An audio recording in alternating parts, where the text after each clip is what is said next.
While helping ants fight, I accidentally discovered a miniature world. A boiled egg I casually dropped inside could feed their entire village of 100 people for 5 days. From that day on, I became a god in their eyes. It wasn't until later, when I saved a thumb-sized girl and understood their language, that I realized this wasn't a toy at all, but a real medieval European continent currently amidst a great famine and war. At this moment, the girl I had saved, Illyra, was carrying a broken wooden basket, desperately digging for tree bark in the dried mud. If she occasionally dug up a wild vegetable leaf, she would protect it tightly in her arms like a treasure. I was just about to turn around and grab some breadcrumbs to feed her, but just as she ran back to Oakhaven village, a sudden change occurred. Yellow dust rolled up on the outskirts of the sandbox, and a group of bandits wielding rusted swords and riding inferior horses frantically charged into the village. They clamored for food. The terrified villagers held their doors tightly shut. One bandit kicked open a broken wooden door and dragged out the girl from earlier and her mother. The girl knelt on the ground, crying and begging for mercy, saying there was no food left in the house. The bandit leader, however, had absolutely no sympathy. He simply raised his sword and brought it down. The girl's mother was struck down by the sword. The girl threw herself onto the corpse, wailing loudly. The bandit leader grinned hideously, raising his blood-stained sword again, aiming at the back of the girl's neck. A surge of nameless anger rushed straight to my head. Bullying people right in front of my eyes? Screw you. I lifted the glass top cover, extended my right index finger, aimed at the sword-wielding bandit leader, and flicked. Bang! The bandit flew out of the village like a bullet fired from a gun, streaked across the midair, and smashed heavily into the mud outside the village. His neck was twisted to the side at a bizarre angle, dead on the spot. With this flick, the box fell instantly into a dead silence. The group of bandits below were all dumbfounded. What happened? How did the boss fly out? They looked around but couldn't see me at all. Finally, dozens of pairs of vicious eyes locked onto the girl on the ground. Is this the witchcraft you cast? Another bandit leader drew his sword and approached the girl with murderous intent. I sneered, and my finger reached into the clouds again.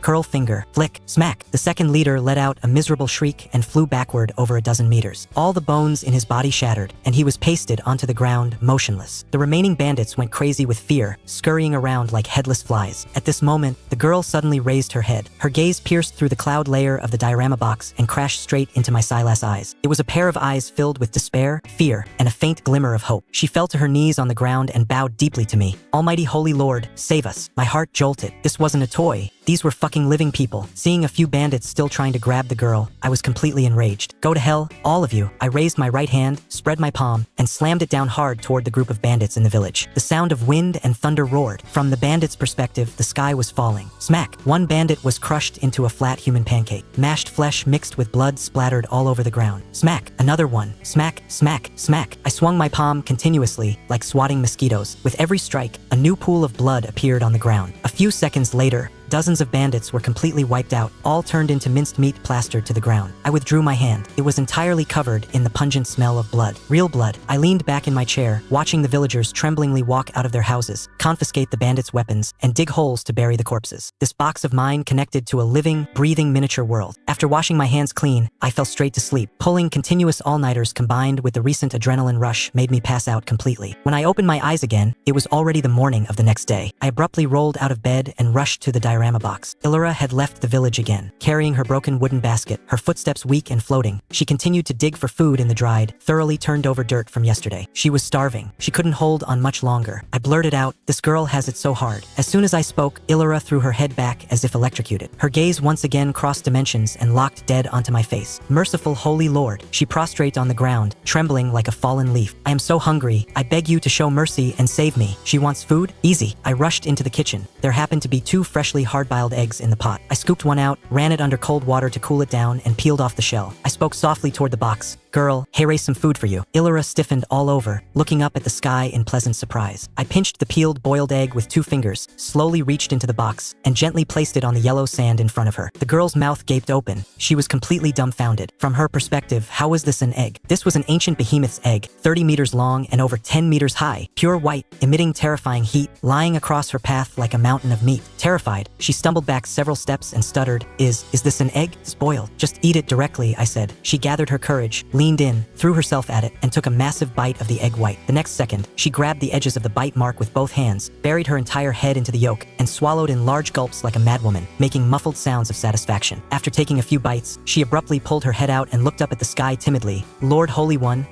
can I call the villagers to eat together? I can't finish it alone, and it will go bad tomorrow." I smiled. This girl really had a kind heart. "Go ahead, call them all over." The girl excitedly drew a cross on her chest, forcefully broke off a fist-sized chunk of egg yolk, held it in her hands, and sprinted back to the village. village. Brother Garrick, village chief Thomas. Everyone, come quickly, there's food. Before long, all 42 people in the village had gathered in front of the giant egg. 42 pairs of eyes stared wide open. Village chief Thomas' beard was trembling. Is this truly bestowed by the god? The strongman Garrick, who had taken a bite, nodded desperately. So fragrant. I've never eaten anything this fragrant in my life. The village chief made a prompt decision. Garrick, get a knife and cut it. Every family gets a large piece. No snatching. The villagers, holding broken wooden basins and shattered clay bowls, joyfully carved away the egg yolk and egg white. After the distribution, more than half was still left on the spot. They couldn't move it. Afraid that the egg would rot and pollute the environment, I reached my hand in, scooped up the remaining debris, and casually tossed it into the trash can. This sight of the giant egg ascending directly made the villagers fall to their knees. 42 people knelt in unison, shouting amen. This wouldn't do. Eating only boiled eggs meant unbalanced nutrition. I threw on some clothes, rushed downstairs, and headed straight to the supermarket. I bought a large bag of plump, premium oats and coarse wheat seeds, 2 pounds of streaky bacon, picked a few large cabbages, and grabbed a big bag of salt. Back home, I cut open the grain bag and grabbed a handful of snow-white, plump wheat seeds. The aroma of wheat hit my nose. I picked up a magnifying glass and aimed it at the girl's broken thatched cottage. It was totally bare and empty inside. Well, that's no fun. I cupped my hands into a funnel shape, aimed at the hole in her roof, and flipped my wrists. The stark white wheat poured down like a waterfall. Rustle, rustle, rustle. In the blink of an eye, half the house was packed tightly with giant wheat. I clapped my hands in satisfaction, pulled up a small stool, and waited for the good show. At dusk, Illyra returned to the village carrying half a basket of tree bark and wild vegetables. She had just unlatched the broken door of her house. Boom! Half a room's worth of wheat burst through the door like a flash flood, pouring out. To her, every single grain of wheat was an oval giant boulder over half a meter long and weighing over 100 pounds. She didn't have time to dodge at all. Seeing that she was about to be buried alive by the mountain of wheat, I quickly reached out my hand and gently blocked above the wheat pile. The sliding momentum of the giant wheat slowed down, but she was still tripped and sat slumped next to a 100-pound giant grain. She turned her head in terror, just in time to see my smiling face flash past in the sky. She understood instantly. The Holy Lord was playing a joke on her, sitting in the pile of wheat, stroking the grain that was thicker than her thigh. She couldn't help but burst into loud laughter. Even the grief of losing her mother was briefly washed away. Neighbors, hearing the commotion, all gathered around. Garrick rushed forward, struggled to push away a few giant grains, and pulled the girl out. The village chief looked at the millstone-sized wheat all over the ground, rubbing his hands together in excitement. Goodness, this wheat has to be chopped open before it can be boiled, right? A gift from the gods. Just as he finished speaking, an extremely arrogant and angry curse suddenly came from the village entrance. You poor ghosts of Oakhaven Village, stop playing dead. Hurry up and pay the taxes you owe Lord Baron. The faces of everyone in the village instantly turned deathly pale. Even crying children had their mouths tightly covered by adults. The village chief lowered his voice, stamping his feet in anxiety. Oh no, the Lord's tax collectors are here. Quick, stuff all the wheat back into the house. We absolutely cannot let them see it. Garrick led a few strong young men and desperately moved the giant wheat from the ground back into the house, tightly holding the door shut with their bodies. I narrowed my eyes, staring at the edge of the diorama box. At some point, 5 little people had appeared out of thin air inside the box, wearing red and black surcoats, with long swords hanging at their waists, and crests representing the Lord's authority printed on their backs. I walked 3 circles around the glass box. The top cover was sealed tight, and the ventilation holes were as small as pinpricks. How did they get in? This box was definitely not a simple closed container. The 5 tax collectors swaggered into the village. The leader cracked a leather whip. If you don't pay your taxes, you'll all be thrown into the dungeon. The village chief went up to meet them with an apologetic smile. My lords, there's been a severe drought for 3 years. The fields yielded nothing, and we've even eaten all the grass roots. We really have no grain. Bullshit. You unruly peasants just love to hide your grain. The tax collector shoved the village chief aside and took the lead in barging into the villagers' homes, rummaging through chests and cupboards. They quickly realized something was wrong. The eyes of everyone in the village were glancing toward the girl's broken house. Several young strongmen were using their backs to tightly prop up that broken wooden door. The lead tax collector sneered and strode over. Move! No one moved. Courting death. The tax collector delivered a flying kick, slamming hard into the door. Garrick and Illyra were kicked and tumbled to the ground. The wooden door, losing its support, burst open instantly. Crash. The white waterfall of giant wheat surged out again. The tax collector walking in the very front experienced pupil earthquake. He desperately backed up, but his lower half was still buried by the sliding giant wheat grains. The 4 tax collectors behind him drew their long swords in terror, acting as if facing a formidable enemy. The scene was dead silent for over 10 seconds. The tax collector, half buried in the wheat, finally reacted, howling at the top of his lungs. What are you watching a show for? Pull me out, quick! His 4 subordinates frantically dug him out. They looked at the half-meter-long oval white giant stones scattered all over the ground, completely dumbfounded. Is this wheat? How can it possibly be this big? The village chief straightened his back. This is the divine wheat bestowed by the Holy Lord. sword. If you dare to touch it, the god will never forgive you. The 5 tax collectors looked at each other. Their eyes were full of greed. The lead tax collector spat. Stop using pagan ghosts and gods to scare me. Such exotic treasures rightfully belong to the baron's castle. He pointed at the girl. This which is deceiving the public with her lies. Take her down. Bring her back to the stake. Silas took out my phone and went click, click, taking a few high-definition macro photos of the tax collectors. My left hand was already hovering over the box. Looking for death. Huh? Alright, I'll grant your wish. The girl looked at the approaching tax collectors and suddenly started screaming like crazy. Don't come closer. Run away quickly. The Holy Lord has already raised his hand. He will smash you all into meat paste. The tax collectors looked up at the sky. It was a clear, cloudless sky. There wasn't even a bird. Smelly bitch, still daring to play tricks. The lead tax collector grinned hideously, raised his sword hilt, and swung it down to smash the girl. I didn't wait any longer. I extended my left index finger and thumb, and like pinching a flea, precisely clamped down on the shoulders of that lead tax collector. Ah! The tax collector let out a scream like a slaughtered pig. He felt his shoulders being tightly clamped by 2 invisible massive mountains. His bones emitted teeth-hatching crack sounds and instantly fractured. I raised my wrist. Both his feet left the ground. He was pinched up out of thin air by me, suspended over a dozen meters in the air, pedaling his legs frantically. A demon! There's a demon! The remaining 4 tax collectors wet their pants in terror and plopped down on their knees. The tax collector in midair soiled himself, crying and begging for mercy. Grandpa God, spare my life. This lowly one will never dare again. I curled my lips in disgust. I took a deep breath, aiming at the 4 tax collectors on the ground, and blew hard. Whoosh boom. A gale rose from the flat ground. A Category 12 typhoon executed a precision strike. The 4 tax collectors were blown away like rolling gourds, flying backward for several meters, tumbling and crawling before falling flat on their faces. I lowered my voice and spat out 2 words toward the box. Get lost. My voice was like a massive bell, shaking the sandy ground. The girl immediately shouted, The Holy Lord told you to get lost. You are forbidden to speak a word of what happened today. Yes, yes, yes. This lowly one absolutely won't breathe half a word. I loosened my fingers. The tax collector in midair plummeted onto the sandy ground with a splat, knocked completely dizzy. Tumbling and crawling, he followed his 4 colleagues, running wildly out of the village like a madman. I stared intently at their escape route. They ran to the edge of the dried land, which was a transparent glass wall of the box. Unexpectedly, they crashed headlong into it without any hindrance. They didn't shatter the glass, nor did they phase through into my bedroom. Instead, they vanished out of thin air. My brain worked at lightning speed. This box, it's a one-way observation port. The villagers were still praying to the sky. Cleared my throat. Divide the wheat. I have a few questions for you. Which kingdom are you in? What year is it now? Illyra quickly relayed my words to the villagers. As a result, all 4 Taituo little people had massive looks of bewilderment on their faces. The village chief scratched his head and ears. Kingdom? Year? This? Our ancestors haven't left the village for generations. We really don't know. I sighed. A bunch of illiterates. Asking them was useless. Seeing me sigh, the village chief was terrified and quickly said, Holy Lord, please quell your anger. We don't know, but there are literate lords in the city. The clerk in the baron's castle definitely knows. He turned around and grabbed Garrick's shoulder.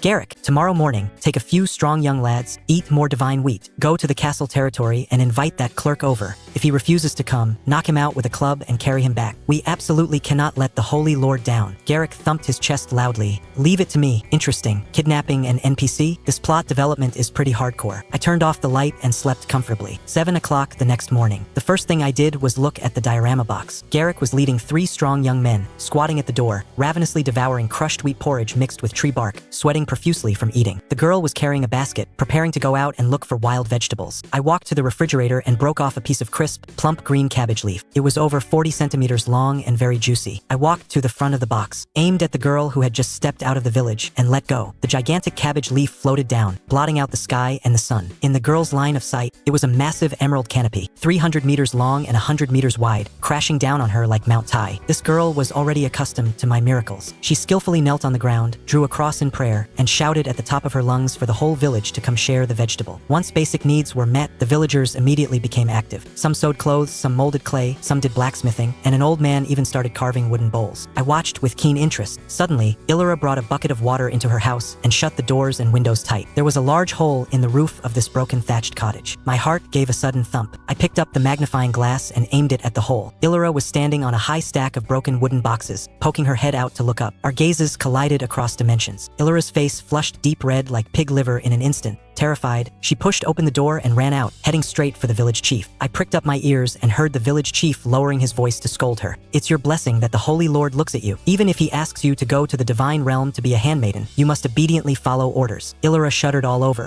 and actually went back into the house and started untying her clothes. I immediately looked away. Not peeping is the baseline of being human. Besides, these people were starved to skin and bones. The most urgent task was to let them survive. On the other side, Garrick took the 3 strong lads and sneaked all the way to the market town outside the castle. The 4 of them hadn't seen much of the world and stood shivering by the stone bridge. Coincidentally, a middle-aged fat man wearing a decent robe was kicked and beaten out by 2 guards. The fat man howled at the top of his lungs, "Lord Baron, I advised you to open the granaries for disaster relief for your own good." In Latin, this is called culpa lata, killing the goose that lays the golden eggs. Garrick's eyes lit up. That's him. The clerk the village chief mentioned, Barnaby, after being beaten, limped into an alley. He had barely taken 2 steps when Garrick blocked his path holding a large wooden club. The other 3 flanked him from behind. Terrified, Barnaby raised his hands. "Good sirs, I was kicked out just because I spoke up for you commoners. The Bible calls this pleading for the people." Garrick scratched his head. "Don't understand. Come with us to Oakhaven village." You won't go. "This is called going to." Bang! A heavy blow to the back of the head. Barnaby rolled his eyes back and fell straight to the ground. The young lad muttered, "This guy's talking was too annoying," couldn't hold back and knocked him. The 4 of them propped up the unconscious clerk and ran toward the outside of the city. They ran heading into a patrol squad of sheriffs. Garrick's legs trembled. Wasn't this the very tax collector who came to the village yesterday to collect taxes and was pinched into midair by me? Coincidentally, the 5 tax collectors also recognized Garrick. They thought I had sent people to monitor them, and their faces turned deathly pale from terror. Garrick stuttered, My friend is drunk," taking him to wash his face. The lead tax collector swallowed hard. "Please go ahead. About yesterday, we haven't spoken a single word." Both sides trembled like sieves and brushed past each other. Immediately afterward, they turned their backs to each other and sprinted away like crazy. At dusk, Garrick threw Barnaby at the village entrance. The sun was about to set. All 42 people in the village stared intently at Barnaby. Barnaby's scalp went numb.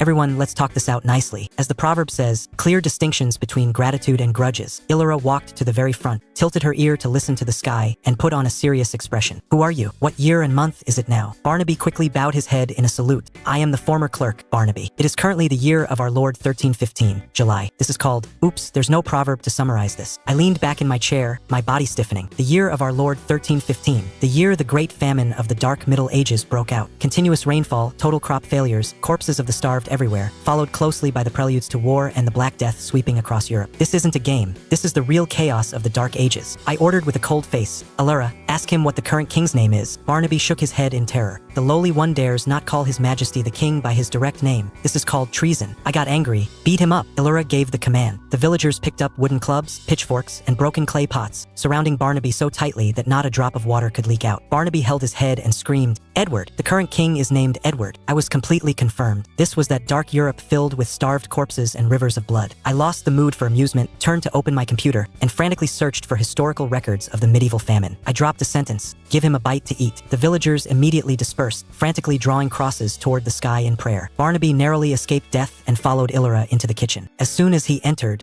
he was dumbfounded. Piled in the corner were giant wheat seeds half a meter long and the size of millstones. Leaning next to them was a cabbage leaf the size of an entire wall. Barnaby threw himself at the kitchen door and screamed, "Who exactly bestowed this food?" Illyra threw up her hands. "I don't know. The Holy Lord won't say." Staying up all night, my eyes were red from staring at historical records. Keeping 42 people alive is easy, but to save millions of commoners in this chaotic world, relying solely on my feeding won't work. They must be able to sustain themselves. Step 1, provide water. A humidifier's mist is too fine. In the eyes of the little people, it would be a torrential downpour that would smash their thatched cottages. I set my sights on the Tupperware plastic crisper water box on the table. Walking to the diorama box, I extended my right hand and dug fiercely into the dried mud outside the village. Rumble. Dirt flew, sand and stones swept through the air. From the little people's perspective, a giant hand blotting out the sky reached out from the clouds and tore out a massive crater 10 zhong long and 8 zhong deep from the earth barehanded. Everyone in the village ran out to watch the miracle. Barnaby tumbled and crawled in terror, his eyes practically popping out of his head. I securely placed the Tupperware box into the giant crater and smoothed the dirt around it. I picked up a cup of tap water, aimed at the water box, and poured it down. Splash. The Milky Way pouring backward. A massive water column descended from the sky, smashing heavily into the bottom of the crater, kicking up a mist that filled the sky. In a few seconds, the water box was filled to the brim, crystal clear to the bottom. The entire village was dead silent for a full minute. Barnaby stuttered out a sentence. "A miracle like Moses parting the sea." Illyra rolled her eyes at him. "Your vocabulary is a bit long this time." The villagers went crazy, jumping and laughing. "We have water, we can farm, we can take baths." I instructed Illyra, I'll fill up the water for you every day from now on. As for that clerk, tell him to go back to the castle to be an informant. If he dares to talk nonsense, knock him out." Barnaby kissed the ground toward the sky like a pounding garlic pestle, then tumbled and scrambled back toward the castle. With water, there also needed to be meat. I went out to the supermarket and bought a piece of top-quality streaky pork. I cut off a small strip and dropped it into the diorama box. Boom! A mountain of meat made of pure, perfectly marbled bacon crashed down at the village entrance. Garrick's eyes glowed green. He pulled out his machete, ready to cut the meat. I warned in a deep voice, "Your stomachs can't handle it. Distribute 1 liang, approximate 50 g per person. Hang the rest up to air dry." The villagers worried. "Without salt to cure it, it'll stink if we air dry it. You want salt, huh?" I walked into the kitchen, grabbed half a bag of table salt, aimed at Oakhaven Village, and flipped my wrist. Whoosh! An avalanche descended. Countless fist-sized, snow-white coarse salt crystals smashed down, covering their heads and faces like hail, instantly piling up a mountain of salt at the village entrance. The villagers knelt before the salt mountain, praying and wailing loudly at the same time. In the Middle Ages, salt was more expensive than life, but now there was enough to pile up a mountain. That evening, the aroma of meat soup and wheat porridge drifted from every household in the village. Garrick downed 5 large wooden bowls in one breath. With food resolved, the defense issue had to be put on the agenda. In a chaotic world, roving bandits are everywhere. Pitchforks alone couldn't protect them. I simply hailed a cab to find my friend Kai Zinzi, who ran a model business. As soon as I entered, I transferred 2,000 directly. Custom make me a 1:200 scale medieval fortified stone keep. Use 1mm thick sheet metal for the whole thing. No windows, just leave arrow slits. Kai Zinzi rolled his eyes. A castle model out of sheet metal? That lacks texture completely. Cut the crap. And install off-road tires and a motor underneath it, complete with a remote control. Kai Zinzi almost flipped the table. "Is this a castle or a tank? Sick kid's toy. They'll pay extra." "Alright boss, delivery in a month." It would take a month to build the fortress. What to do in the meantime? I took on a freelance gig doing game concept art, ground away for 5 days, and earned $3,000 to subsidize my household expenses. When I finished submitting my draft and looked back at the diorama box, I was stunned. The water level in the Tupperware box had actually dropped by half a foot. That was equivalent to thousands of tons of water in the Little People's world, gone overnight. I quickly pulled up the surveillance footage. At 2 a.m., a group of ragged, emaciated refugees carrying wooden buckets sneaked into Oakhaven Village under the moonlight. They drew 2 full buckets of water and ran away. They tossed and turned for 3 trips, only disappearing right before dawn. After daybreak, the villagers also discovered the footprints. Garrick angrily picked up a wooden club. How dare they steal the divine water bestowed by the Holy Lord? Beat these thieves to death. I immediately spoke up to stop him. "Ilura, tell everyone not to pursue it. Those are refugees from outside villages who are dying of thirst. This little bit of water is nothing. I can fill it up at any time." Hearing this, the villagers' anger completely dissipated, and they knelt to praise the Lord's mercy. At 3 a.m., I ordered takeout and stared intently at the northern edge of the diorama box. Sure enough,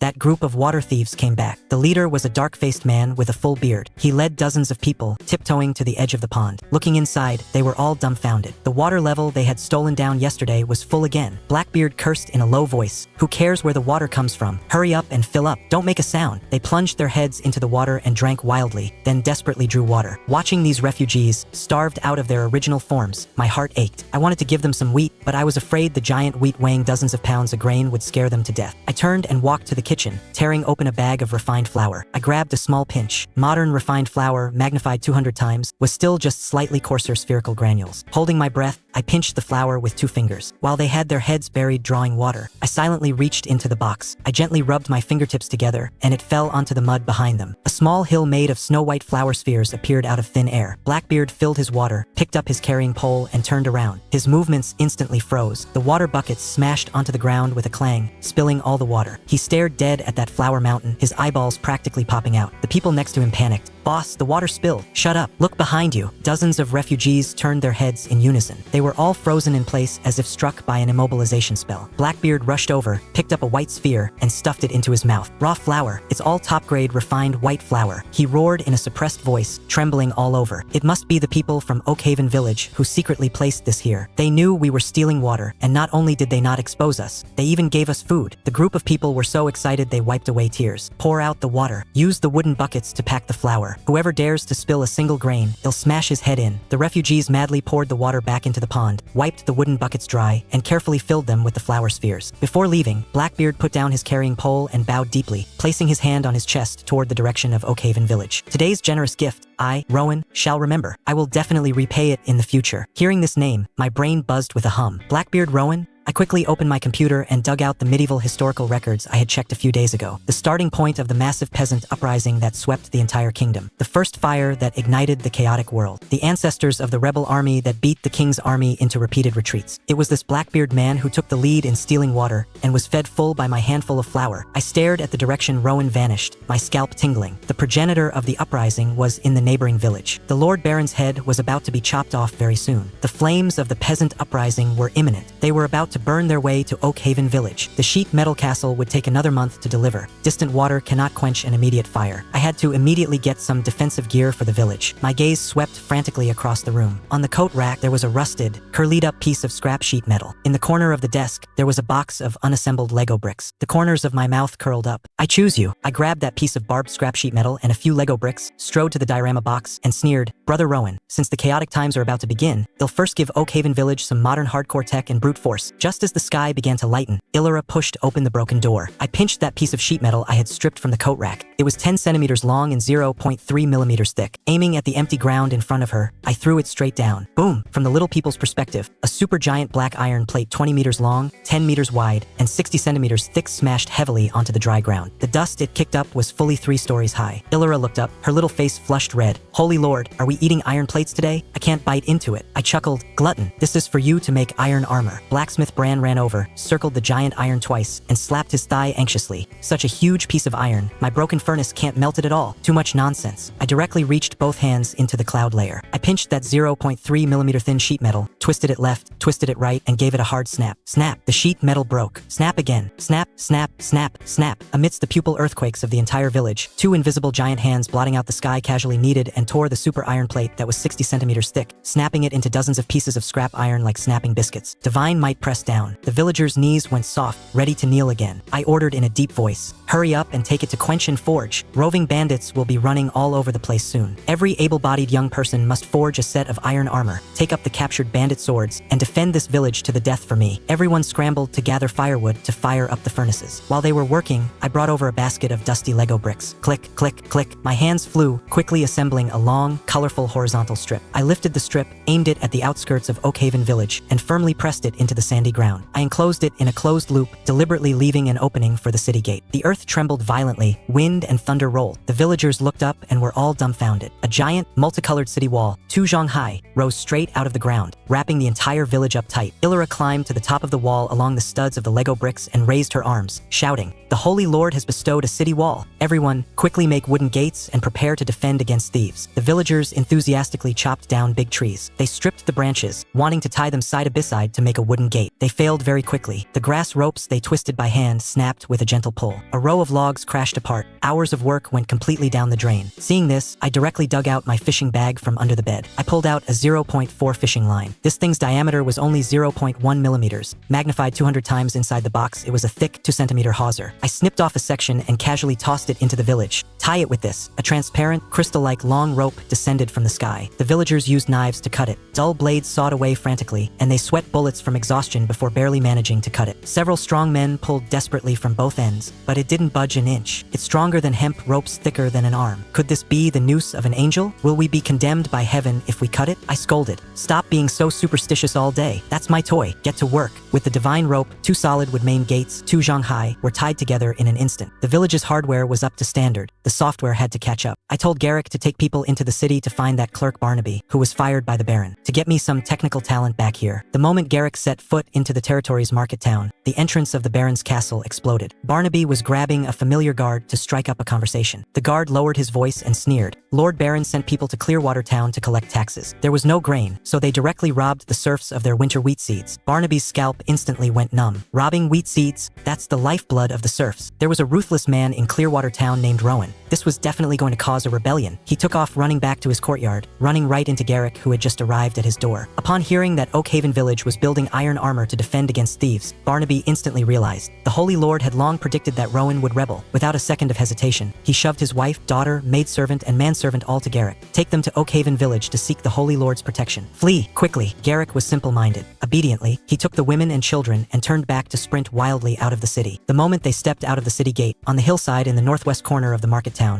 Hundreds of men with their faces smeared with charcoal charged out, brandishing pitchforks and flails. The one taking the lead was precisely Blackbeard Rowan, heartless tyrant, stealing our wheat seeds. Who dares to follow me and charge into the castle? Idare, charge. The flames of rebellion were thoroughly ignited. Hundreds of refugees flattened the city gates like mad dogs, pouncing straight at the castle. The veteran guards defending the gates were so scared they stripped off their surcoats and lay face down in the stinking ditch playing dead. The entire market town devolved into a living hell. Barnaby didn't run. He took off his decent robes, changed into a manservant's tattered linen clothes, messed his hair into a bird's nest, and taking advantage of the citywide chaos, hugged the base of the walls and sneaked into the dark artisan street. He knocked open the door of Cedric, the most awesome master blacksmith in the city. The rebel army outside is killing the nobles. Come with me to seek refuge with a super major lord. I guarantee you'll shed your serf status and become a freeman. Cedric had been a lowly blacksmith for the lord for generations. Upon hearing he could wash himself clean, his eyes turned red. Let's do it. Taking advantage of the citywide hacking and slashing, the two slipped out of the market town and headed straight for Oakhaven village. On the other side, Garrick took Barnaby's plump wife, Lady Beatrice, trekking on foot. This plump lady lived a pampered life and complained internally the whole way. When she stood panting at the village entrance, she froze on the spot. A colorful city wall reaching to the heavens, air-dried bacon strips stretching as far as the eye could see, and a large, crystal-clear pool full to the brim. Illyra casually shoved 2 half-meter-long white wheat grains and crystal-like giant salt into her hands. Take it and eat, a gift from the Holy Lord. The plump lady trembled uncontrollably in fear. Coincidentally, a few villagers in the distance were working together to erect the city gates. Their feet slipped, and the 1,000-pound solid wood gate was about to crush the old village chief flat. Sitting in front of my screen, I reached out my left hand and gently supported the bottom of the door panel with my index finger. The door panel instantly defied physics, hovering dead still in midair. Illyra shouted. The Holy Lord supported it, quickly set it straight. Lady Beatrice looked at the miracle performed by the invisible giant hand. Her knees went soft, and she fell to her knees onto the muddy ground, frantically drawing crosses on her chest. The Almighty Holy Lord manifests. This lowly believer is blessed for 3 lifetimes. This noblewoman, who had believed in Catholicism for half her life and went to church every day, instantly became my most fanatic zealot. The sun set in the west. Barnaby led the blacksmith Cedric running into Oakhaven village. Cedric looked at the hard labor wildly devouring meat soup and wheat porridge from wooden bowls, looked at the towering, colorful city walls, his eyes shining. This major lord's power was too terrifying. Holding a bowl of pickled cabbage and shredded pork rice noodles, I sat outside the box looking down at them. Cedric, can you build firearms? I asked through Illyra. Cedric thumped his chest, extremely arrogant. This lowly one worked in the royal armory since childhood. Things like hand cannons are a piece of cake. Whatever the great lord wants, I can forge it. Bragging pretty loud, I put down my chopsticks and took out a printed A5 paper. Aiming at the empty space behind the city gate, I let go. Whoosh! A white canopy larger than the pond crashed down. The fierce wind rolled up dust, scaring the villagers into grabbing their bowls and running. Printed clearly on the paper was a precision blueprint of a modern breech-loading rifle. Even the parts disassembly diagram was crystal clear. This was the ultimate weapon I asked someone to find that a blacksmith could realistically handforge. Breech loading, no need for complex rifling. Cedric climbed up the Tuzanghai colorful city wall, looked down at this giant painting, and cold sweat instantly soaked his back. This musket is too precise. This lowly one cannot guarantee to be able to forge it. I smiled. No rush, it'll give you a few years to slowly hammer it out. Get it done, and I guarantee your dreams come true. Cedric gritted his teeth and shouted, Great Lord, this lowly one is willing to sell my life, but this lowly one is bold enough to want to see your true face with my own eyes. Illyra pointed outside the wall. Jump down and you'll know. Cedric closed his eyes and leaped off the Tuzanghai wall. I flipped my palm and caught him steadily. He slid through midair in the palm of my hand, experiencing firsthand what a true angelic reception was like. When he landed, this blacksmith fell straight to his knees, slamming them flat against the ground. This lowly one will spill his brains and blood on the ground. I will definitely forge it. I picked up an empty Pepsi can on the table and cut it in half with scissors. I cut out a doorway, turned it over, and slapped it down onto the empty space in the village. Bang! A loud noise, the earth trembled. A blue metal roundhouse with reversed English letters rose from the ground. Live here for now, they'll swap it for a big stone house for you later. The villagers were numb to watching it. Lady Beatrice kissed the mud until her forehead was almost broken. Night fell. I turned off the desk lamp and browsed forums by the light of the screen. Suddenly, noisy sounds came from the edge of the box. Hundreds of people holding torches and pushing wooden carts stopped outside the Lego City wall. The dark-faced man in the lead was exactly Blackbeard Rowan. He had just chopped off the Baron's head and looted the castle's granary. On his escape route, he intentionally made a detour to repay my kindness for the flour. Rowan shouted at the top of the wall, Brothers of Oakhaven Village, I brought 2 carts of grain to return the favor. I frowned. Accepting grain from nobles now would mean getting tainted by the stench of rebellion. The fragile Oakhaven Village couldn't withstand the encirclement and suppression of the king's army. Without me needing to give the order, Barnaby directly climbed up the wall. Opening his mouth, he spoke like an old veteran of the underworld. Leader Rowan, we appreciate the thought. You are fleeing for your life, These 2 carts of grain are your capital to stay alive. They mean little to us, but mean everything to you. Keep them." Hearing this, the brothers beside Rowan chimed in to dissuade him. Rowan was a straightforward man. He placed his hand on his chest in salute. "The kindness of your noble village, I, Rowan, shall remember. May God bless you. Farewell." Before leaving, Barnaby suddenly asked, "What happened to the female relatives in the castle?" Rowan's body stiffened. He glared angrily at the brothers beside him and walked away full of shame. "In these chaotic times of war, I could figure out with my toes what kind of fate befell noble women falling into a crowd of rioting peasants." After the rebel soldiers left, Barnaby cursed the villagers out terribly. "With such a high wall, there isn't even anyone standing guard and lighting torches at night. You wouldn't even know if roving bandits snuck up and slit your throats." The village chief looked deeply troubled. "Lighting torches requires oil. We can't even afford to eat. Where would we get oil?" Barnaby sneered. "Pray to the Holy Lord. Tomorrow morning, everyone holds mass. Whatever you ask for, you shall have." Hearing this, I thought the flattery was spot on. I turned around and grabbed a large bottle of sunflower oil from the kitchen. Just as I was about to pour it into a mineral water bottle cap and hand it in, Lady Beatrice suddenly jumped out. She pointed at the noses of everyone in the village and cursed, "A bunch of country bumpkins like pagans. You are too disrespectful to the Holy Lord. Even a priest praying requires fasting, bathing, and ringing the church bell. You beg the Holy Lord, yet you build no shrines, make no holy statues, light no candles, and don't even ring a bell? You just open your mouths and ask for freebies? Where are the rules?" The villagers were scolded until their faces were red, unable to lift their heads. Lady Beatrice took over command of the entire village on the spot. "Tomorrow, everyone changes into clean clothes. Lady Illyra will dress up nicely. Blacksmith, don't sleep tonight. Forge a large copper bell overnight. Tomorrow we run the full holy ritual." My hand holding the oil bottle paused in midair, almost bursting into laughter. The formalism of medieval religious fanaticism was really fucking useful sometimes. The little people's voices were too soft. If I didn't pay attention normally, I couldn't hear them clearly at all. If they rang a large bell every time they wanted to find me, wouldn't that be equivalent to sending me a WeChat notification sound? I gleefully put down the sunflower oil bottle. "Alright, I won't give it tonight. Tomorrow morning, you'll see what kind of show you guys put on for me." I tightened the cap of the oil bottle, leaned back in my chair, stared at the firelight of the blacksmith shop inside the diorama box, and smiled. "It wasn't in vain that I found you technical talent. Tomorrow, let me hear just how loud this first medieval exclusive divine notification sound will be." Early the next morning, I was still dreaming when I was jolted awake by a burst of clang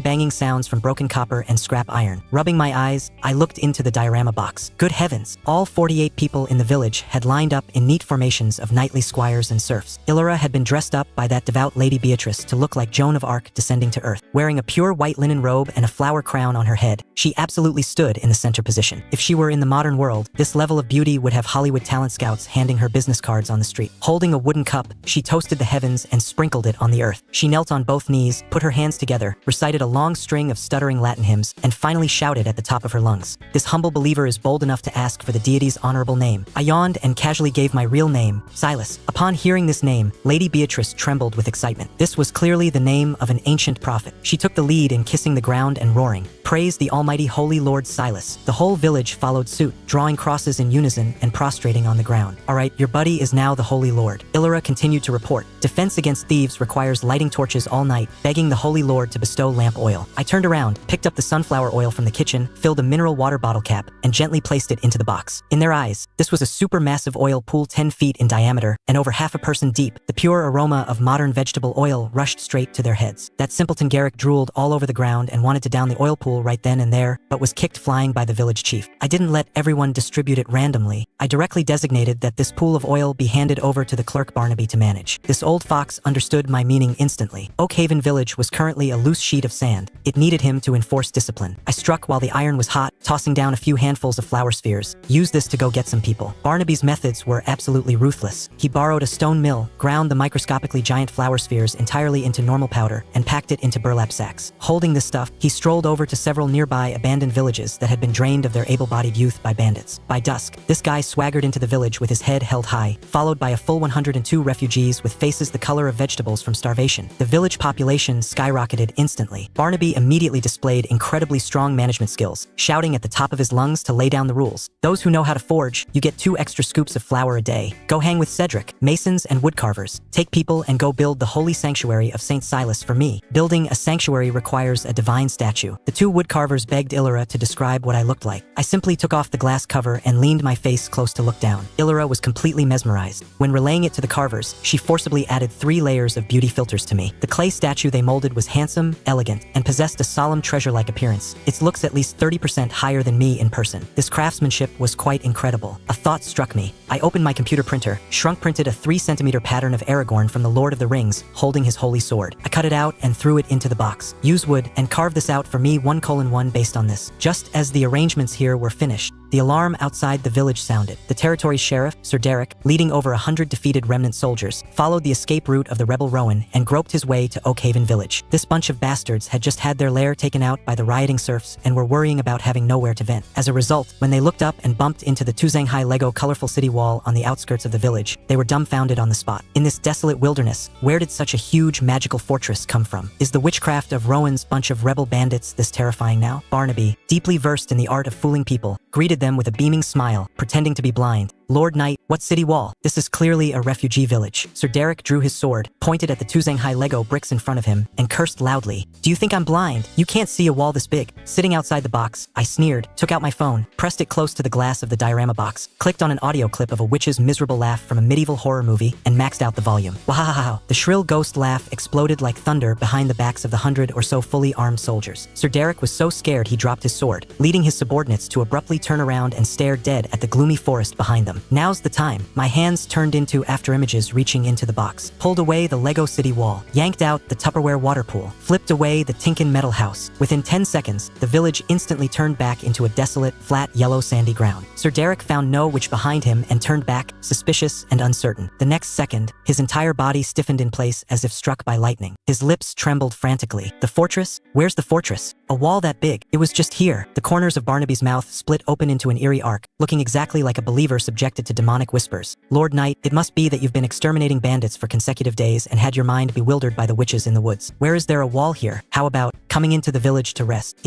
Sir Derek looked at the villagers kneeling all over the ground drawing crosses, recalled that burst of witches' laughter just now, and was scared out of his wits. There are demons. God protect us. This guy tumbled and crawled onto his warhorse, taking his 100+ soldiers and fleeing into the desert like crazy. After they ran far away, with a wave of my large hand, the Lego wall, water pool, and house once again descended from the sky, firmly smashing back into their original places. The newly joined refugees looked at the scene, knelt on the ground frantically kissing the mud, their faith directly maxed out. A few days later, the midday temperature in midsummer approached 40 degrees Celsius. A refugee who was building the sanctuary under the scorching sun suddenly plopped down, foaming at the mouth, passing out from heatstroke. I turned around, pulled open the freezer compartment of the refrigerator, pried out a small piece of crushed ice, put it into a mineral water bottle cap, and poured it full of cola. I placed it steadily into the village. A large brown pool, several meters in diameter, with a giant iceberg stuck in it, bubbling with cold air, appeared in the village. What is this? It's even bubbling black. Illyra shouted. The magical nectar bestowed by the Holy Lord. It cures all diseases. Everyone crowded around and drank wildly. The ice-cold carbonated bubbles exploded in their stomachs. The whole village was thrilled. The villager playing dead from heatstroke scrambled up and hugged the edge of the pool, chugging fiercely. That strongman Garrick was even more addicted. Carrying an axe, he charged up the mountain like crazy, chopped a pile of top-grade raw logs, dragged them back to the village, and didn't ask for food, only wanting to exchange them for a mouthful of black nectar. Laughing and cursing, I drew a syringe full of cola, dripped it into the wash basin he made himself, filling it directly to the brim. That evening, the two carvers knelt on the ground holding the Aragorn wood carving. It was done. I picked up a straw, sucked up a few drops of modern paint, and dripped them in front of them. In their eyes, these few drops of paint were several high-grade paintballs 10 centimeters in diameter. Modern chemical products had maxed out color saturation, completely delivering a multidimensional crushing blow to medieval natural tree sap paint. The painted Aragorn wood carving was incredibly lifelike. Even the scales of the armor glinted coldly. I pinched this small wood carving, which was only 1 centimeter high, shoved it into my pocket, and headed straight for my old friend Kai Zinzai's model shop. Old Kai looked through a magnifying glass and his scalp tingled. This is a fucking micro-carving artwork. The craftsmanship is unmatched. He took a few high-definition macro photos, posted them on his WeChat Moments, and priced it at $8,888. Within 5 minutes, an appreciative European rich guy instantly bought it and paid. Old Kai slapped his thigh, shouting that he sold it too cheap, and immediately messaged the rich guy privately. Half an hour later, Old Kai sent a WeChat message. Silas, the rich guy offered 1.2 million. He wants a custom 1mm micro-carving of the Archangel St. Michael. He wants to put it in a transparent cross pendant and flip it at an auction house for millions in massive profit. Staring at that string of zeros on the screen,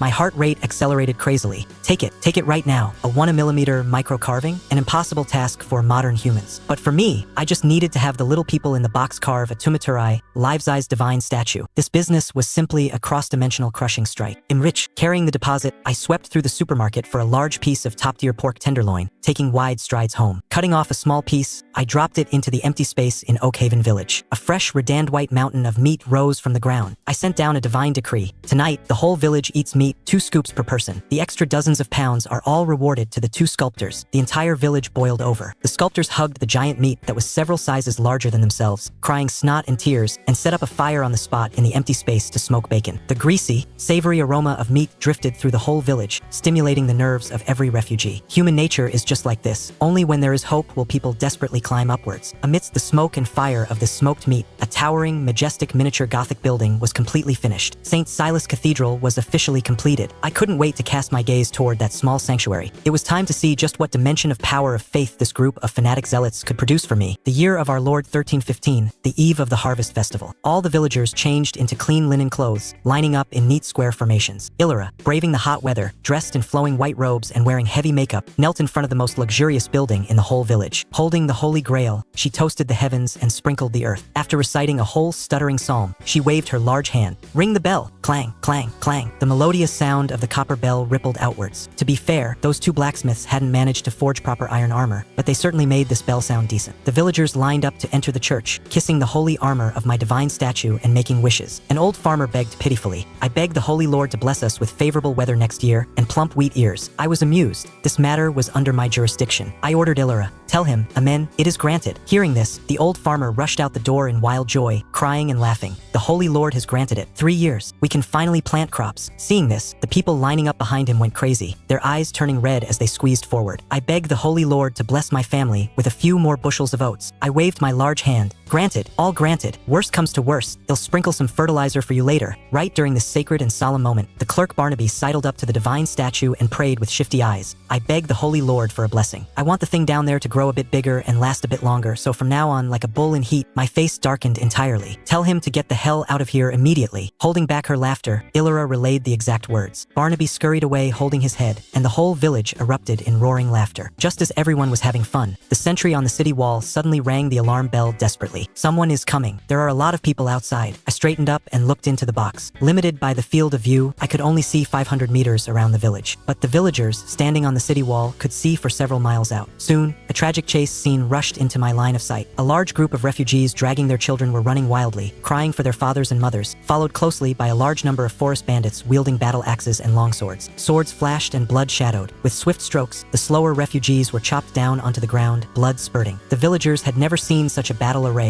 and their legs went soft from fear. Barnaby roared at the top of his lungs, "Grab your weapons! Pot lids, pitchforks, logging axes, everyone get on the wall for me." At the very front ran a carriage, bumping its way to the bottom of the city gate. The one driving was a middle-aged noble wearing a velvet cape, looking up and shouting anxiously, "Please open the gates and let us in to hide." Barnaby poked his head out and recognized him. "Lord Viscount Eldrick? Quick, open the gates and let them in." The winch turned, and the wooden doors had just opened a crack when the noble's carriage plunged into the village. But the refugees following behind the carriage were practically heel-to-heel with the bandits. Opening the doors at this moment meant the bandits would definitely take the opportunity to charge in and slaughter. Barnaby was sweating profusely, caught in a dilemma of human nature. Close the doors? The refugees die. Don't close them? The whole village dies. I sneered. With me here, what human nature is there to test? I took a deep breath, puffed up my cheeks, and aimed at the mud outside the city. Whoosh! I blew out a breath fiercely. A Category 12 gale rolled up, dust filling the sky, instantly pulling up a sandstorm that blotted out the sun and sky between the refugees and the bandits. The bandits were blinded by the sand and couldn't see directions at all. The refugees only needed to put their heads down and run forward. In just a dozen seconds, the distance was pulled apart. The refugees swarmed inside the city walls, and the large doors slammed shut tightly with a boom. The Viscount jumped out of the carriage, wiped his cold sweat, his heart still fluttering with fear. My white raven manor was breached by this bunch of rebel thieves. This is just a small band. There's a main force of hundreds or thousands behind behind them. Barnaby was shocked. A scale of 1,000? Don't Sir Direct's government troops care? The Viscount gnashed his teeth. The king's army is slacking off. They say this bunch of refugees will starve to death on their own by next spring after looting. They aren't sending troops at all. The strongman Garrick next to them was dumbfounded. He glared with his bull-like eyes and cursed. Looting until next spring is fine? Then I should just grab a fucking sword and go out to rob too. Illyra slapped the back of his head. Wake up! Do you want to be smashed into a meat pie by the Holy Lord? Just as they were talking, a clamor arose outside the city. A bandit leader carrying a two-handed greatsword jumped out, pointed at the city wall, and clamored. Which noble built this broken fortress? I give you half Inshishan an hour to hand over 10 sacks of flour. Otherwise, when the city falls, even the dogs will be hanged. The Viscount had seen the world after all, and he suggested in a lowered voice, a wise man doesn't fight against impossible odds. If the village has grain, give him 10 sacks to buy off disaster. Charge this money to White Raven Manor's account. Barnaby ignored him, turned to look at Illyra, waiting for me to speak. Staring at that bunch of shriveled bandits who couldn't even get enough to eat, I let out a sneering laugh. Illyra, tell them, fuck compromise. Illyra took a deep breath, sank her chi to her Danshan lower abdomen. The Holy Lord says, fuck compromise. Garrick was the first to react, raising his axe and laughing wildly. Right, fuck compromise. Over 100 people in the entire village plopped to their knees, drew crosses toward the sky, and roared in unison. Fuck compromise! The sound wave shook the heavens, deafening the bandits outside the city. The Viscount was also dumbfounded, grabbing Barnaby. Is this heretical witchcraft of yours? What proper Catholic shouts this slogan? Barnaby chuckled. The sandstorm that saved you just now. Did you feel the wind? That was the Holy Lord casting a spell. The Viscount realized what it meant and suddenly shuddered violently. Seeing Oakhaven village giving no face, the thieves ran to get reinforcements. I had to get this bunch of newbie villagers some ranged heavy firepower. I turned and rushed downstairs, heading straight for the toy store opposite my apartment complex. Among a pile of flashy toys, I locked my eyes onto a box of miniature plastic trebuchets in the corner. They were only 3 centimeters long and wide, rebounding via plastic elasticity. Boss, how much? $1 each. Take the whole box of 50. He'll give it to you for 25. Scanned the code, paid, took the goods. Back home, the whole village was in full mobilization, boiling oil and moving stones. I cleared my throat. Illyra, tell everyone I'm issuing weapons. The people in the whole village immediately stopped their work, looking up at the sky with fanatic eyes. The Viscount thought this bunch of people had gone crazy and was just about to mock them. Pinching a green plastic trebuchet, I parted the clouds and slowly lowered it. In the Viscount's eyes, a low cloud broke open and a 5-color giant siege beast, 2 zhong long and 2 zhong wide, carrying a massive counterweight, crashed to the ground with world-destroying oppressive force. Yellow sand filled the sky. The Viscount's eyes almost popped out. A tray, trebuchet, this shape, this material. It's truly a weapon of war from heaven. Illyra directed the blacksmith Cedric. Take a hammer and stand next to the mechanism. When I say strike, you smash. I picked up a stone that was the size of a millstone to the little people and gently placed it into the pouch of the trebuchet. Strike. Cedric swung his large iron hammer in a full circle and smashed it hard onto the plastic mechanism. Bang! The plastic mechanism sprang open, and the giant throwing arm rose from the ground with a whoosh. The giant stone tore through the sky, carrying a piercing shriek through the air, directly flying over the city wall and smashing outside the city. Boom! The giant stone landed, instantly smashing a bandit into meat paste. Its momentum undiminished, it forcibly plowed a bloody path through the enemy array. The thief soldiers instantly exploded, wailing like ghosts and howling like wolves. The villagers boiled over. This firepower was too fierce. I grinned. Fun, right? Let me give you some more. I grabbed a handful of trebuchets and lined them up behind the city wall in a row, deploying 20 of them consecutively. Red, green, blue, an array of colorful siege engines was fully formed. The Viscount completely yielded, his calves trembling crazily, and joined the villagers in kissing the ground and shouting amen. At dusk, the takeout had just arrived. A thunderous battle cry came from inside the box. The main force of the thief army, over 1,000 people, was bearing down upon the borders. Although this group of people was sallow and emaciated, they had killed people and seen blood. The vicious glare of ruthless bandits seeped from their bones. The leader carried a two-handed greatsword and roared wildly, "Charge! Breach the city and loot the grain." Over 1,000 people swarmed forward carrying scaling ladders and battering rams. The villagers shivered in terror. The Viscount drew his long sword, standing on the city wall and screaming, "Two blacksmiths! Strike!" Cedric and Bran swung their iron hammers, outputting crazily against the mechanisms of the 20 trebuchets. Bang! Bang! Bang! 20 giant stones rose into the air, smashing into the enemy camp like a meteor shower. Boom! Boom! Boom! Every time a giant stone landed, flesh and blood flew everywhere. The bandits fell in swaths like mowed wheat. The ruthless bandits in the front row stared against the arrow rain, charged to the base of the wall, and set up scaling ladders to climb up. The guards of White Raven Manor fought to the death firing arrows, and the thief army also shot back upwards. Dozens of cold arrows shot towards the top of the wall. I couldn't bear to see my own believers suffer a loss, so I stretched out my palm and blocked above the city wall. Ding ding clank clank. The bandits' sharp arrows hit my palm without piercing a single hair. They were all bounced off by skin that had been thickened 200 times. This is called a physical level shield.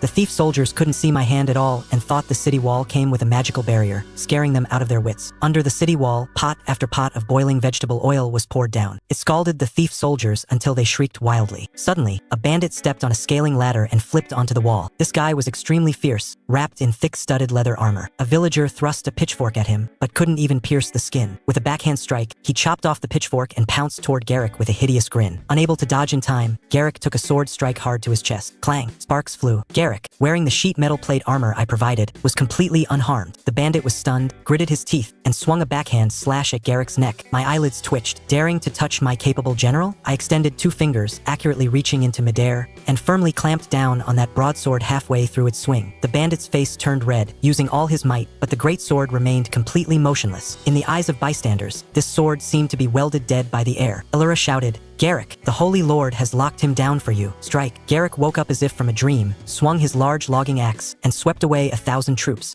The heavy and powerful axe blade directly split open the leather armor, hacking the bandit and his armor down to the ground, blood spraying wildly. Garrick raised his axe and roared wildly, "The Holy Lord protects us." Outside the city, the thief army leader suddenly realized something was wrong. The Thou Sandman army behind him had been crushed into collapse by the trebuchets, and every single one of them had run away. Only he was left leading dozens of remnant defeated soldiers fighting a lone battle. "Retreat, quick, retreat." The leader's courage broke. He turned around and took off running. The Viscount picked up a bow and arrow, aimed at the back of the thief leader's heart, and fired an arrow. But his aim was too poor, missing by 108,000 miles. The atmosphere at the scene reached peak awkwardness. Trying to run? Did you ask me? I raised my right hand, aimed at the thief leader's escape route. With 5 fingers spread, I slapped down hard. Rumble. The color of the world changed, and the earth shook. On the mud outside the city, a giant palm print several meters deep was instantly caved in. The thief leader and the dozen or so confidants beside him didn't even let out a scream, instantly turning into a pool of meat pie exactly in the center of the palm. Dead silence across the whole scene. The wind and sand dispersed, leaving a massive divine palm print engraved on the earth. Visual impact maxed out. The Viscount could no longer care about any noble dignity. His knees gave way, and bringing his wife, children, and elderly, he lay flat on the ground, frantically drawing crosses. Divine punishment. This is true divine punishment. Just at the moment of fanatic prostration across the whole scene, I suddenly saw points of light like fireflies floating up from the body of every single little person. Over 300 light spots rose into the air, all melting into the glass walls of the diorama box. The next second, the entire diorama box erupted with dazzling golden light. On the edge of the box, 5 physical buttons appeared out of thin air: east, south, west, north, center. Beside them floated a line of glowing English words: Salvation Index 325. My breathing grew rapid, my heart beating like a drum. With trembling fingers, I pressed the east button. The image inside the diorama box panned smoothly to the left. The fog of war in the east dispersed, and the field of view physically expanded outward by 500 meters. I pressed north. The field of view pushed north, and I even saw the dark forest where Garrick chopped trees. I understood. The higher the salvation index, the larger the field of view. I rubbed my hands excitedly and pulled the field of view back to the village center. The village was cleaning up the battlefield. A noble guard had his legs scalded by boiling oil and was rolling on the ground in pain. I smiled slightly, pulled open a drawer, and dug out a tube of modern imported burn ointment. I squeezed out a tiny bit smaller than a sesame seed. Come on, let God's mercy reward you with something good again. Picking up that insignificant bit of ointment on my fingertip, I slowly lowered it, looking at the fanatic believers in the box, and chuckled softly. Since the field of view is open, then on this chaotic chessboard of dark Europe, I'm gonna properly place a couple of pieces. This burn ointment on my fingertip wasn't even as big as a sesame seed, but falling into Illura's eyes, it was a massive, milky white giant, unidentified object emitting a strange fragrance. She caught it with both hands, almost failing to hold it and nearly smashing it onto the ground. The plump Lady Beatrice next to her was quick-eyed and deft-handed, supporting it with one hand, shouting, "The holy medicine of heaven. Quick, fetch a silver communion chalice to hold it." This plump noblewoman looked solemn, offered the ointment into the chalice, and sealed the opening tightly with parchment. She only let Illura use the tiny bit of ointment residue left on her hands to casually wipe a couple of times on the scalded, blistered guard. Brutal, too brutal. The guard gasped in pain, but barely 2 seconds after it was applied, the wound stopped hurting. A cool sensation instantly subdued the fiery, burning blisters. The guard kissed the cross in wild joy. Viscount Eldrick of White Raven Manor stood by watching the whole process, directly dumbfounded. Previously, he had still suspected this was some sort of heretical black magic scam. Now, the true god manifested, and the medicine cured the disease instantly. As a lord full of chivalric spirit, his knees went soft, and he yielded completely. It was completely dark. I had Illura call the 3 corps managers Barnaby Barnaby, Lady Beatrice, and the Viscount into the cathedral. Candlelight flickered. I brought my face close to the clouds, my voice reaching directly into the sanctuary. This is a glorious and arduous holy war mission. I want to save the people of the world. But listen closely, I only save the devout innocents. Those who commit crimes and evil deeds, I directly bring down divine punishment. Killing thugs is saving good people. The Viscount shivered upon hearing this. I continued to order, Viscount, you will return to White Raven Manor tomorrow. Go outside and look at your carriage. The Viscount tumbled and scrambled out the cathedral doors. Lifting the carriage curtain to look, his eyeballs almost popped out. The carriage was half filled with refined flower spheres larger than fists. Take this flower, go back and relieve the serfs in the surrounding areas, and rebuild White Raven Manor. The Viscount bowed deeply towards the sky, completely becoming my die-hard fan. I then instructed the plump lady, prepare potion bottles tomorrow. I will bestow upon you various holy medicines. You return to the castle market town to heal the sick and poor commoners. Remember, saving lives is not to let them take up swords to kill people. The lady trembled with excitement, thumping her chest to guarantee the completion of the mission. Early the next morning, the Viscount's family of 3 set off in their carriage. Inside was entirely refined white flour. Bumping all the way, by the time they arrived, the family of 3 had all turned into white flour ghosts. Relying on the grain I gave and the gold coins hidden in his own cellar, Viscount Eldrick quickly recruited mercenaries, and White Raven Manor was resurrected on the spot. Over at Oakhaven Village, I took a closer look, and the blacksmiths Cedric and Bran were being scolded by the clerk Barnaby, pointing at their noses. It's been over half a month. The thieves have fought their way to our doors, and you only made 2 sets of plate armor? Have you been eating the Holy Lord's food for nothing? Cedric felt terribly wrong.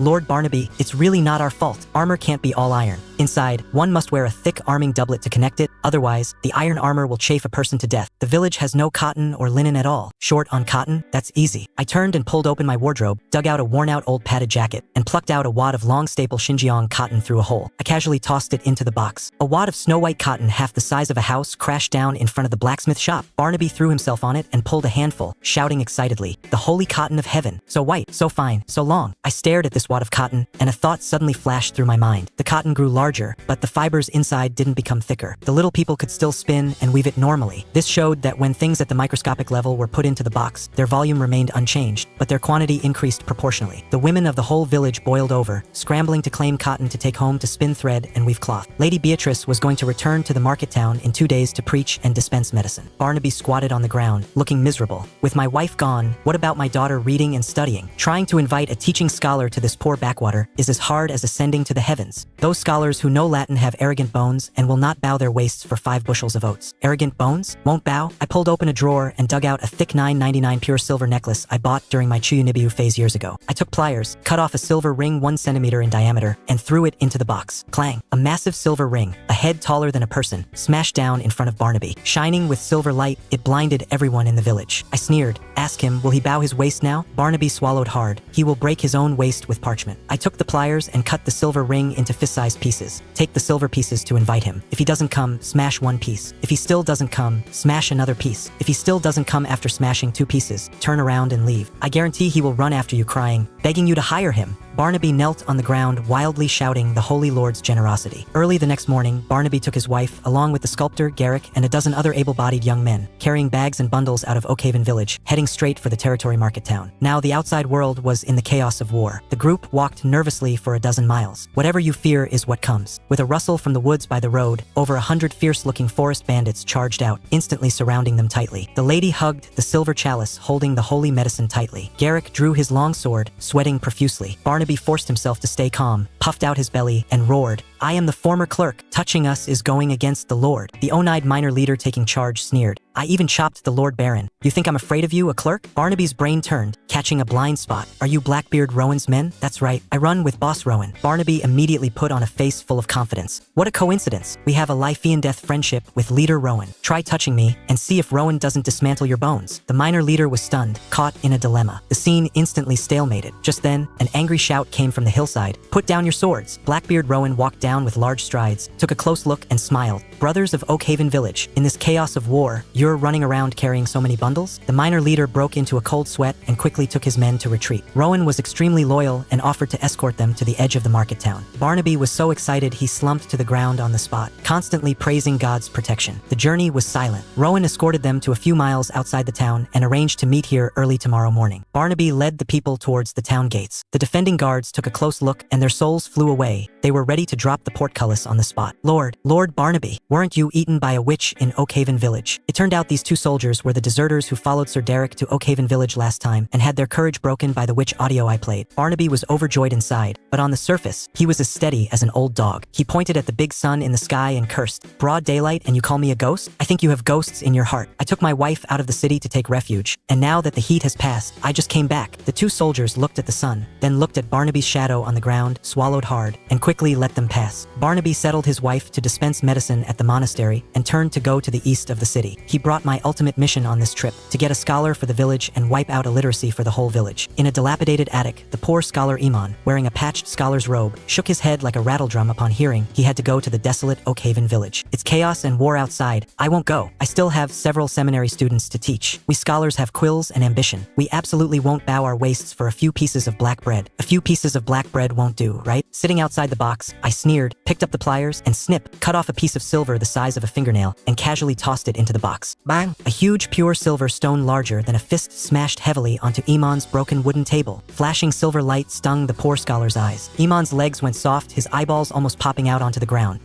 This is, Barnaby gave a domineering sneer. "This is the hardship fee given by the Holy Lord. As for those students of yours, refund their tuition." Iman was still making a dying struggle. "Insulting to scholars? Absolutely not." I picked up the pliers, snip, cut off an even larger piece of silver, and airdropped it again. Bang! Two massive silver bricks sat side by side on the table. Iman broke character in a second and shouted loudly, "I am going." That afternoon, my same city express delivery arrived. I carefully carried the large cardboard box to the side of the diorama box. Tearing open the packaging, a custom medieval star Fort Citadel model, over half a meter long and over 60 centimeters wide, impressively appeared. Composite press board for outer walls, thin sheet metal for inner wall partitions, and underneath it even hid a motor and large tires. Full of over 200 rooms, multiple towers, and inner courtyards, the structure was extremely formidable. This was the super fortress I spent $2,000 of my hard-earned money to get. I grabbed the remote control and tested it. The tires operated normally. No problems. Lifting the glass cover of the diorama box, I cleared my throat. "Illyra, inform everyone. There's work to do. Clear out an area 50 zhang square in the center of the village and retreat to the edges." Illyra quickly shouted to evacuate the crowd. The villagers crowded by the old city wall, completely confused. I directly reached out my large hand, pinched a broken thatched cottage in the center of the village, and grabbed it up along with the ground. Whoosh! The villagers watched helplessly as a house flew straight up into the high sky, traced a parabola, and landed steadily on the barren slope outside the village. Then came the second one, the third one. Like playing Monopoly, I cleared out the buildings in the village center in no time. Even the newly built sanctuary, I pinched it up in one grab and put it back on my desk as a decorative craft. The empty space was cleared. I picked up that massive star fort, aimed it at the empty space, and slowly lowered it. The clouds broke, and an extra-large steel and stone fortress 100 meters long, over 120 meters wide, with stone walls 9 meters high crashed onto the muddy ground with a Sunan sky blotting oppressive force. Finding the tires underneath too conspicuous, I simply extended a finger and dug 2 deep trenches in the ground, buried the wheels underground so the fortress chassis was completely flush with the ground, and then compacted it with sand and dirt. Perfect. The whole village looked at this fortress of war descending from heaven, and their brains completely crashed. I sent down a divine decree. Every married couple, every adult, gets 1 room each. Build the doors and windows yourselves with your own hands. After a dead silence, an earth-shattering wild cheer erupted. The Holy Lord has bestowed a castle from heaven. Praise the Almighty Silas. Both new and old refugees swarmed the fortress like crazy to claim rooms. That simpleton Garrick had just returned from running errands outside. Seeing his parents carrying a wooden bed into the castle, he asked around and found out he also got a suite, making him grin widely with joy. Illyra took the opportunity to shout, "Brother Garrick, the Holy Lord rewards you with 5 pounds of white sugar, 50 pounds of flour, and 10 pounds of fatty pork. Take it as a betrothal gift to marry a wife." Garrick was so excited he couldn't find his teeth, shouting at the top of his lungs, asking his mother to arrange blind dates for him. Early the next morning, the scholar Iman, who was smashed into coming by silver bricks, officially took office. Looking at the mountain of rice, flour, oil, salt, and cured meat piled in his assigned room, his calves cramped. This god gave way too much. Taking his Latin parchment scrolls, he walked to the inner courtyard. Barnaby, Illyra, and all the children and young people in the village who wanted to learn to read were waiting for him. Just as he prepared to start lecturing, Illyra suddenly raised her hand. "Scholar Iman, wait a moment. The Holy Lord says before class, we must first do morning exercises to strengthen our bodies. This is called scientific night training." Iman was stunned. "Scientific? What school of etiquette is this?" Illyra pointed at the sky. "Everyone turn around. Look at the Holy Lord's divine illusion." I picked up my phone, screen horizontal, hovering above the main tower. Fingerprint unlock, and the screen instantly erupted with blinding light. A giant, full-color glowing screen, 30 meters long and 14 meters high, hung in midair. A video played. A modern fitness instructor in tight clothes shouted from the screen, accompanied by dynamic electronic music. 1, 2, 3, 4. Keep breathing. Squats. Illyra shouted sternly. The Holy Lord commands. Everyone follow the illusion and do it. All the men, women, and children in the village quickly followed the movements in the video, twisting blindly, stretching arms, kicking legs, swaying left and right, frequently bumping into a whole swath of people. The scene was comical to the extreme. Iman, looking at that unbelievable giant moving picture scroll, had his worldview completely shattered. While wildly muttering, Confucius does not speak of strange forces and chaotic gods. Lord, forgive this anomaly. His body was extremely honest, following along and mimicking the squatting motions. The good days didn't last 2 days. That morning, I was slurping pasta and drinking cola when the alarm inside the box suddenly went off loudly. The sentry on the city wall howled at the top of his lungs. Someone ran out from the mountains. It's a bloody man. I clicked on the peripheral surveillance view. A dark, skinny man in ragged clothes, covered in blood, stumbled and rolled down the northern hillside, smashing heavily in front of the fortress doors. Garrick quickly opened the door and dragged him in. Barnaby recognized him at a glance. This man was the minor bandit leader who had escorted them previously, named One-Eyed Pete. Pete's mouth was full of bloody foam, gasping for breath. Lord Barnaby, save us. The rebel leaders Gordon and Bullock want to rob Oakhaven village. Leader Rowan absolutely refused. Those 2 animals stabbed the leader and locked him in a cave. Tonight, they are coming for a night raid on the fortress. As soon as he finished speaking, the whole scene fell dead silent. Barnaby's face turned ashen, and he roared, "Prepare for battle! Everyone prepare for battle!" The villagers panicked into a mess. Fighting a battle during the day allows for throwing stones, but how do you fight a night raid in the pitch black? Barnaby made a prompt decision.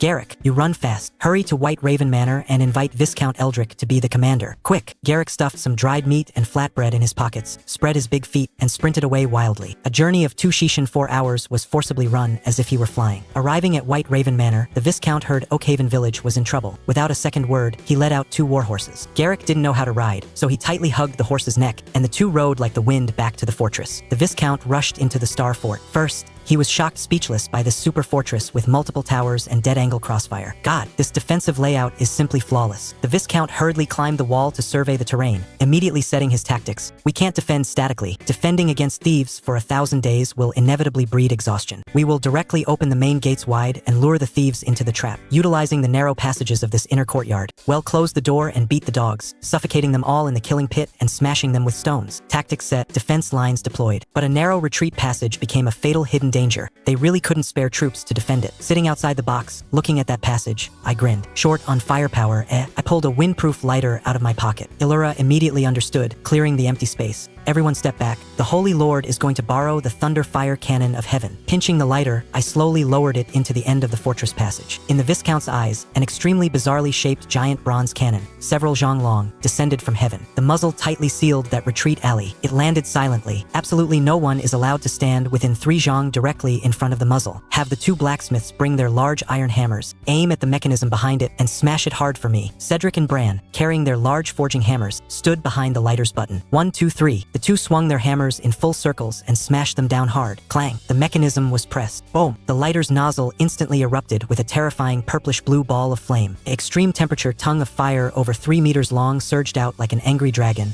directly swallowing the entire passage. The blazing high temperature twisted the air. The Viscount was so scared he retreated 7 or 8 steps, then laughed wildly with joy. The blazing flames of heaven. With this divine artifact, however many come will burn to death. Night thoroughly enveloped Shuangqing City. I sat in front of the computer, munching on a fried chicken leg while leisurely editing a video. Suddenly, my phone erupted with an ear-piercing alarm sound. Ding ding ding, ding ding ding. This was the night dynamic surveillance alarm I had set up beforehand being triggered. I immediately put down the chicken leg and leaned close to the diorama box. Pressing the north button on the edge, the field of view zoomed in on the northern hillside. Under the cold moonlight, shadows flickered in the dead woods. The rebel leaders Gordon and Bullock, leading over 200 Hunfe ruthless bandits with greed filling their eyes, were using the cover of night to sneak silently toward the towering stone walls of Oakhaven Village's giant fortress like a pack of hyenas. I sneered and pressed the safety lock of the lighter, slowly hovering a spare electric mosquito swatter igniter which can release high-voltage electric arcs above the fortress. Come on, traitors. There is a road to heaven, but you refuse to walk it. Today, I'll let you taste what it means to face the cyber thunder punishment of a dimensional strike. Night fell. I turned off the lights and stared at the surveillance cameras. The alarm sounded. Gordon and Bullock led over 200 ruthless bandits, creeping like hyenas to the base of the Star Fort's towering stone walls. Bullock threw a rope with an iron hook, climbing up the 9-meter high city wall in a few swift moves. He thought he was moving unnoticed by gods or ghosts, but actually, through the arrow slits of the wall walk, over a dozen pairs of eyes had already locked dead onto him. He slipped down the city wall and quietly opened the heavy, iron-bound wooden gates. The main force of the thief army army surged into the maze-like inner courtyard passages like a tide. Just as they rushed into the first fortress square, countless torches instantly lit up on the surrounding rooftops. Viscount Eldrick stood on the roof, swish, drew his cruciform longsword, and was just about to show off by shouting a few knightly mottos. A tough peasant woman next to him didn't listen to his nonsense at all. She picked up a large stone and smashed it straight down. Bang! A thief soldier's head blossomed. The horn for the counterattack sounded. From both rooftops, giant stones and boiling water smashed down like raindrops. The thief army was instantly smashed dizzy, holding their heads and scurrying like rats. Gordon tried to charge into a side passage but was hacked back by Garrick, who was wearing Dowbleliered sheet metal plate armor, swinging his axe wildly. With no way out, the thief soldiers desperately squeezed into the final narrow escape passage. People squeezed against people, flesh against flesh. At the dark end of the passage, blacksmiths Cedric and Bran held their large iron hammers high. 1, 2, 3, strike, clang. The large hammers accurately struck the lighter's mechanism. Boom! The violent purplish-blue tongue of fire instantly erupted. Extreme temperature flames pounced straight at the passage. Charging at the very front, Bullock and Gordon didn't even have time to scream before instantly turning into two human torches. The entire passage turned into a living hell. The stench of scorched flesh shot up to the sky. Seeing the heat was about right, I extended a finger, pressed against the back of the lighter, and slowly pushed it forward. The giant flame-throwing bronze cannon rumbled forward, crushing and pressing in, spewing flames. The thief soldiers completely collapsed. Everyone knelt, soiling themselves, crying and begging God and the Holy Mother for mercy. Kill them all? No need. I released my finger, extinguishing the flame. Illyra announced loudly, "All prisoners of war are incorporated into the redemption camp to perform hard labor to atone for their sins." I dug out Lego bricks and with a click, click, click, enclosed a massive circle on the empty ground outside the fortress, herding this bunch of terrified thief soldiers inside. First task, go bury all the corpses outside for me. After resolving the crisis, the Viscount took Garrick and charged into the deep mountains overnight, rescuing Blackbeard Rowan, who was severely injured and dying. I picked a tiny bit of Yunnan Biao powder from my medicine box. In the villagers' eyes, it was like falling snow of healing filling the sky. The medicinal powder was applied, stopping the bleeding and growing new flesh. Modern medicine once again crushed medieval herbalism. Rowan woke up, but he absolutely refused to stay and burden Oakhaven village, taking his remnants and fading into the dark forest. Truly a tough guy. 2 days later, the sponsorship samples from the toy company arrived. All 1:200 miniature scale models. I grabbed a plastic toy bus and threw it straight onto the dirt road in front of the fortress gates. A bizarrely shaped steel giant beast descended from the sky. Illyra spoke. "The Holy Lord commands you to board the vehicle and experience a miracle." Garrick and a few blockheads excitedly squeezed into the plastic carriage. I extended my index finger, pressed against the rear of the bus, and gave a gentle push forward. The bus glided smoothly on the dirt road. How could medieval people inside the vehicle have ever experienced the starting acceleration of a modern vehicle? They were instantly pressed hard against their seats. God, so fast.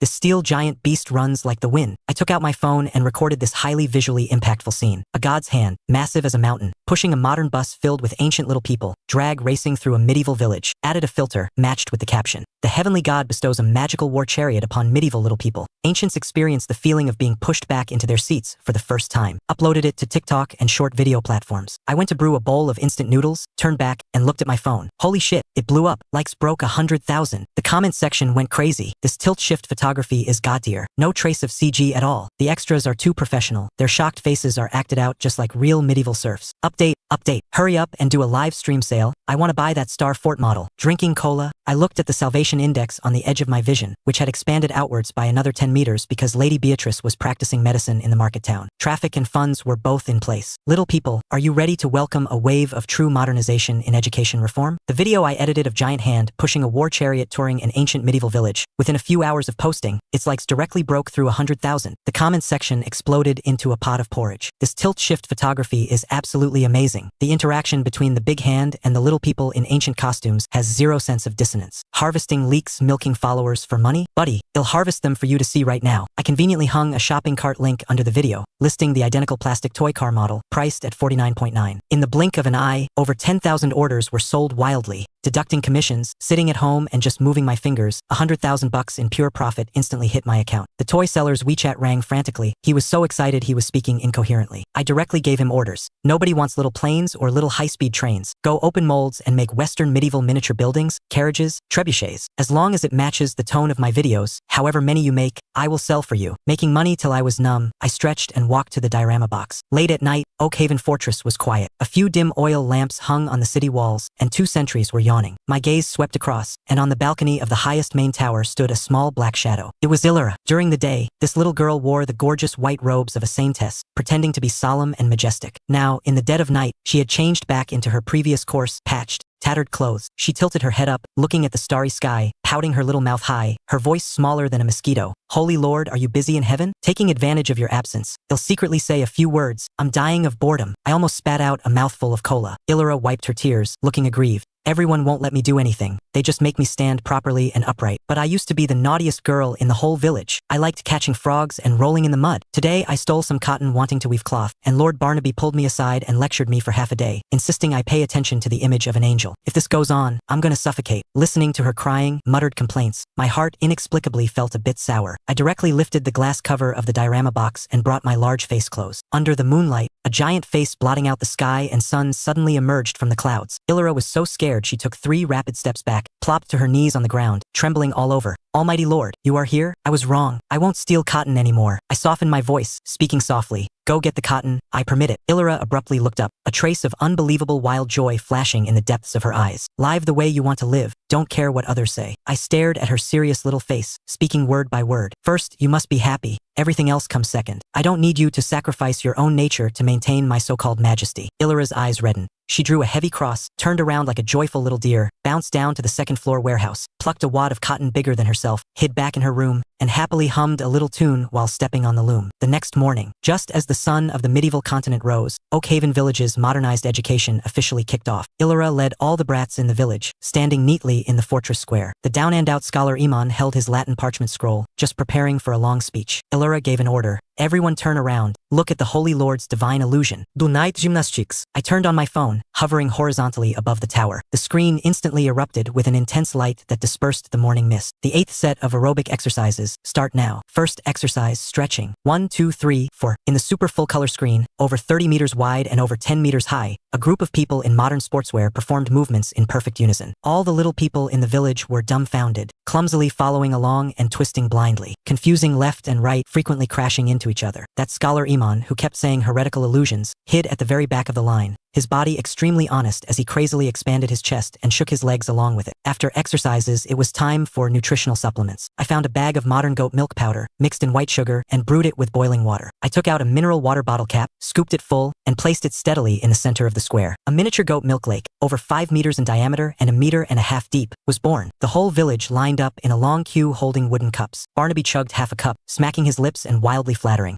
This goat milk actually has no gamey smell at all, and is as sweet as honey. Even His Majesty the current king would be dazed after drinking it. I sneered, grabbed a small pinch of dry milk powder, and dropped it down, turning it into a small white snow mountain. This is called holy milk powder. Brew with warm water for instant drinking. Barnaby was so shocked his jaw dislocated, repeatedly exclaiming it was a divine object from heaven. I took the opportunity to throw a modern children's English illustrated dictionary with phonetics to Iman, telling him this was the angel's method of learning characters. This old pedant hugged the dictionary, excitedly kissing the cover wildly, swearing to pass down these holy texts. Just as things were bustling here, the alarm sounded outside the village. The sheriff, Sir Derek, led over 100 soldiers, sweating profusely as they stood in front of the fortress gates. This bastard had been scared out of his wits last time by the ghost whales I played. Today, biting the bullet and coming here, he looked up and found that the colorful city wall from last time had turned into a 3 Shanghai steel and giant stone fortress. His calves were spinning. Barnaby ran up the city wall, face full of smiles, playing dumb. Derek had no time for nonsense. The new lord, Baron Charles, was arriving at his post soon, and he had to use the rebels' heads to deliver his commission. Where are Rowan's bunch? Where are the corpses of Gordon and Bullock? Barnaby understood instantly, pointing at the northern hillside. Those 2 traitor leaders were killed by us. Their corpses are buried right under that rock. Rowan fled into the deep mountains. Derek led his men to dig frantically, digging out 2 corpses that had been burned to charcoal by me using a lighter a few days ago. They stank to high heaven and were completely unrecognizable. Derek was overjoyed, slicing off the 2 charcoal heads with his sword and stuffing them into a burlap sack. As long as he had heads, he could fraudulently claim military merit. He didn't want to stay a second longer in this bizarre fortress, leading his soldiers in a hurried rush into the deep mountains to chase Rowan's remnants. Having sent away the soldiers, Barnaby wiped his sweat, preparing to send someone to the market town to buy horses. In these chaotic times of war, not even having a means of transportation when going out will sooner or later lead to trouble. Buying horses and learning to ride horses, too backward. I turned and opened a shopping website, frantically searching for miniature toys. Remote control cars wouldn't work. If they drove out of my field of view and hit the invisible wall, they'd be useless. It had to be something the little people could drive themselves. Finally, in a corner, I found a miniature solar-powered toy car, 3 centimeters long, 2.5 centimeters wide. No batteries, powered entirely by a solar panel. Runs when it sees light, stops when there's no light. I directly threw money at it for SF Express special delivery. By 3 p.m., the toy car was in my hands. I immediately hailed a cab and rushed to Old Kai's model shop. "Old Kai, help me modify a toy." I slapped the solar toy car onto the table. Old Kai looked at this fingernail-sized thing and rolled his eyes. "Modify what? This piece of junk doesn't even have a motor. Add a tractor-like handle to the front of the car to control the front wheel steering. And add a manually stretchable shading curtain to the solar panel." Modified frantically overnight. Early the next morning, the steering handle and shading curtain were perfectly installed on the car. Holding the modified solar toy car, I sat back down in front of the diorama box. "Garrick, step forward." The simpleton trotted out of the fortress. The whole village followed him out to watch the excitement. Pinching the toy car, I broke through the clouds and slowly descended. In the eyes of the little people, a steel giant beast 6 meters long, 5 meters wide, and 3 meters high crashed heavily onto the mud. The roof held a massive black crystal panel, and bizarre levers were installed on the front. "Get on. Today I teach you to drive the solar war chariot." Garrick and another strongman spent the strength of 9 bulls and 2 tigers climbing up tires taller than themselves, squeezing into the driver's seat. Garrick grabbed the steering handle tightly. His companion walked to the shading curtain, grinned foolishly, and pulled the shading cloth all the way open in one go. Sunlight instantly shone at full power on the solar panel. Rumble, rumble, rumble. The motor spun wildly. This toy car ran at a dozen centimeters per second in reality. Magnified 200 times in the Middle Ages, its speed directly broke past 100 kilometers per hour. "Why, help me God." Caught off guard, the 2 blockheads were directly flipped backward into the carriage by the terrifying pushback sensation. The 6-meter-wide steel giant beast was like a wild dog off its leash, carrying a violent roar as it charged desperately straight toward the stone wall ahead. "We're going to crash to death." The whole village covered their eyes and screamed in terror. In the nick of time, I abruptly extended 2 fingers, grabbing the car body in midair in one swoop. The wildly racing giant beast instantly hovered in midair, its 4 wheels still spinning madly in the air, emitting ear-piercing friction sounds. The 2 blockheads were so scared they almost wet their pants, lying in the car trembling like sieves. I shouted coldly, "Pulling it all the way open is max speed. Covering it up is parking. Pull it open a little bit at a time, slowly." I placed the car back onto the ground. Garrick swallowed hard and carefully pulled the shading curtain open just a crack. The toy car started smoothly at a speed of 60 kilometers per hour. He steered left and right in the mud. The 2 idiots drag raced on the barren land outside the village, shouting and yelling excitedly, making the whole village drool with envy. They raced until dusk, when the sun went down. The light vanished, and the toy car instantly lost power and broke down, stopping dead on the barren land over 100 meters away from the village. The 2 blockheads were dumbfounded. They used all their milking strength, but they couldn't push such a massive steel magical beast an inch. Afraid it would be stolen outside, Garrick's eyes rolled, and he locked onto the hard labor convicts former thief soldiers on the distant hillside. "Hey, come help push the car." Reward of 2 slices of salted meat per person. Once this was said, the hillside fell dead silent for 3 seconds, then erupted into wolf-like howls. Over a dozen hard labor convicts charged down the mountain like crazy.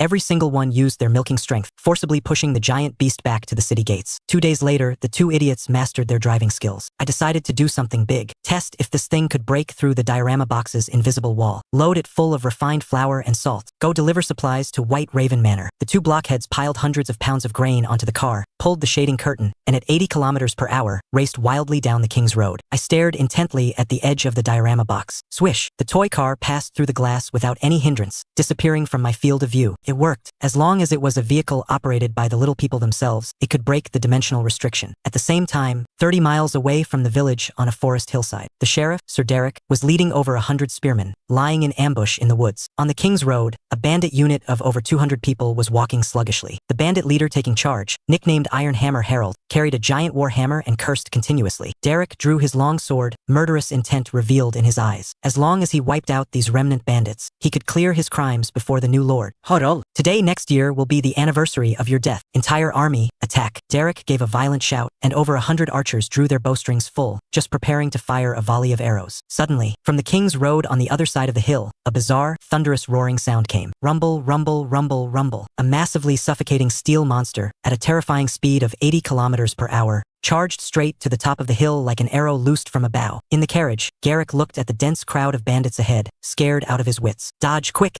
Can't brake! At 80 kilometers per hour, what medieval infantry could fucking react in time? The 200-plus bandits were collectively bewildered, looking up blankly at the wildly racing steel giant beast. Bang! An absolutely suspense-free dimensional crushing strike. Iron Hammer Harold didn't even have time to leave any last words before taking the car's front bumper head-on. His entire person flew sideways for over a dozen meters like a kite with a broken string. All his bones shattered on the spot, bleeding from all 7 orifices, dying violently. A few confidants beside him were directly knocked spinning 3.5 times in the air, smashing onto the ground with a splat, unable to even be scraped off. Devils war Kariot. Run! How could Garrick dare to pull the shading curtain to break? He desperately gripped the steering wheel, welded the gas pedal, and the wheels wildly crushed over a ground full of severed limbs and broken arms, forcibly ramming a bloody path through the crowd of 200+ bandits. With a puff of smoke, a hitandron, vanishing at the end of the King's Road, leaving the scene with a ground full of bewildered kingdom soldiers and bandits. Silence, death-like silence. The sword in Derek's hand was shaking. He swallowed hard, looked at the thief soldiers all over the ground whose life or death was unknown, and roared, "What are you standing there for? The bandit leader has been struck to death by God's thunder. Kill them for me." The soldiers woke up as if from a dream, firing a volley of arrows. Losing their leader, the bandits instantly routed. An ambush battle turned directly into a one-sided massacre. Derek won big time, attributing this to God's manifestation. An hour later, White Raven Manor. Viscount Eldrick was standing with his hands behind his back on the newly repaired stone wall, showing off. Suddenly, a guard tumbled and crawled over to report, "Lord, the people from Oakhaven Village came driving a monster." The Viscount went out to look, and Garrick and his companion tumbled and fell out of the car, crying and howling with miserable faces. "Lord Viscount, we ran people over and killed them on the road." The Viscount frowned, his gaze sweeping over the front of the car. The bumper was stained with piercing blood, still hanging with a few strips of tattered linen. The Viscount sneered, pinching the cloth strips. "What are you panicking for? In this day and age, what proper knight wears this kind of tattered cloth wandering on the King's Road? Those you killed were definitely roving bandits." Hearing this, the two blockheads instantly breathed a sigh of relief, grinning widely with joy.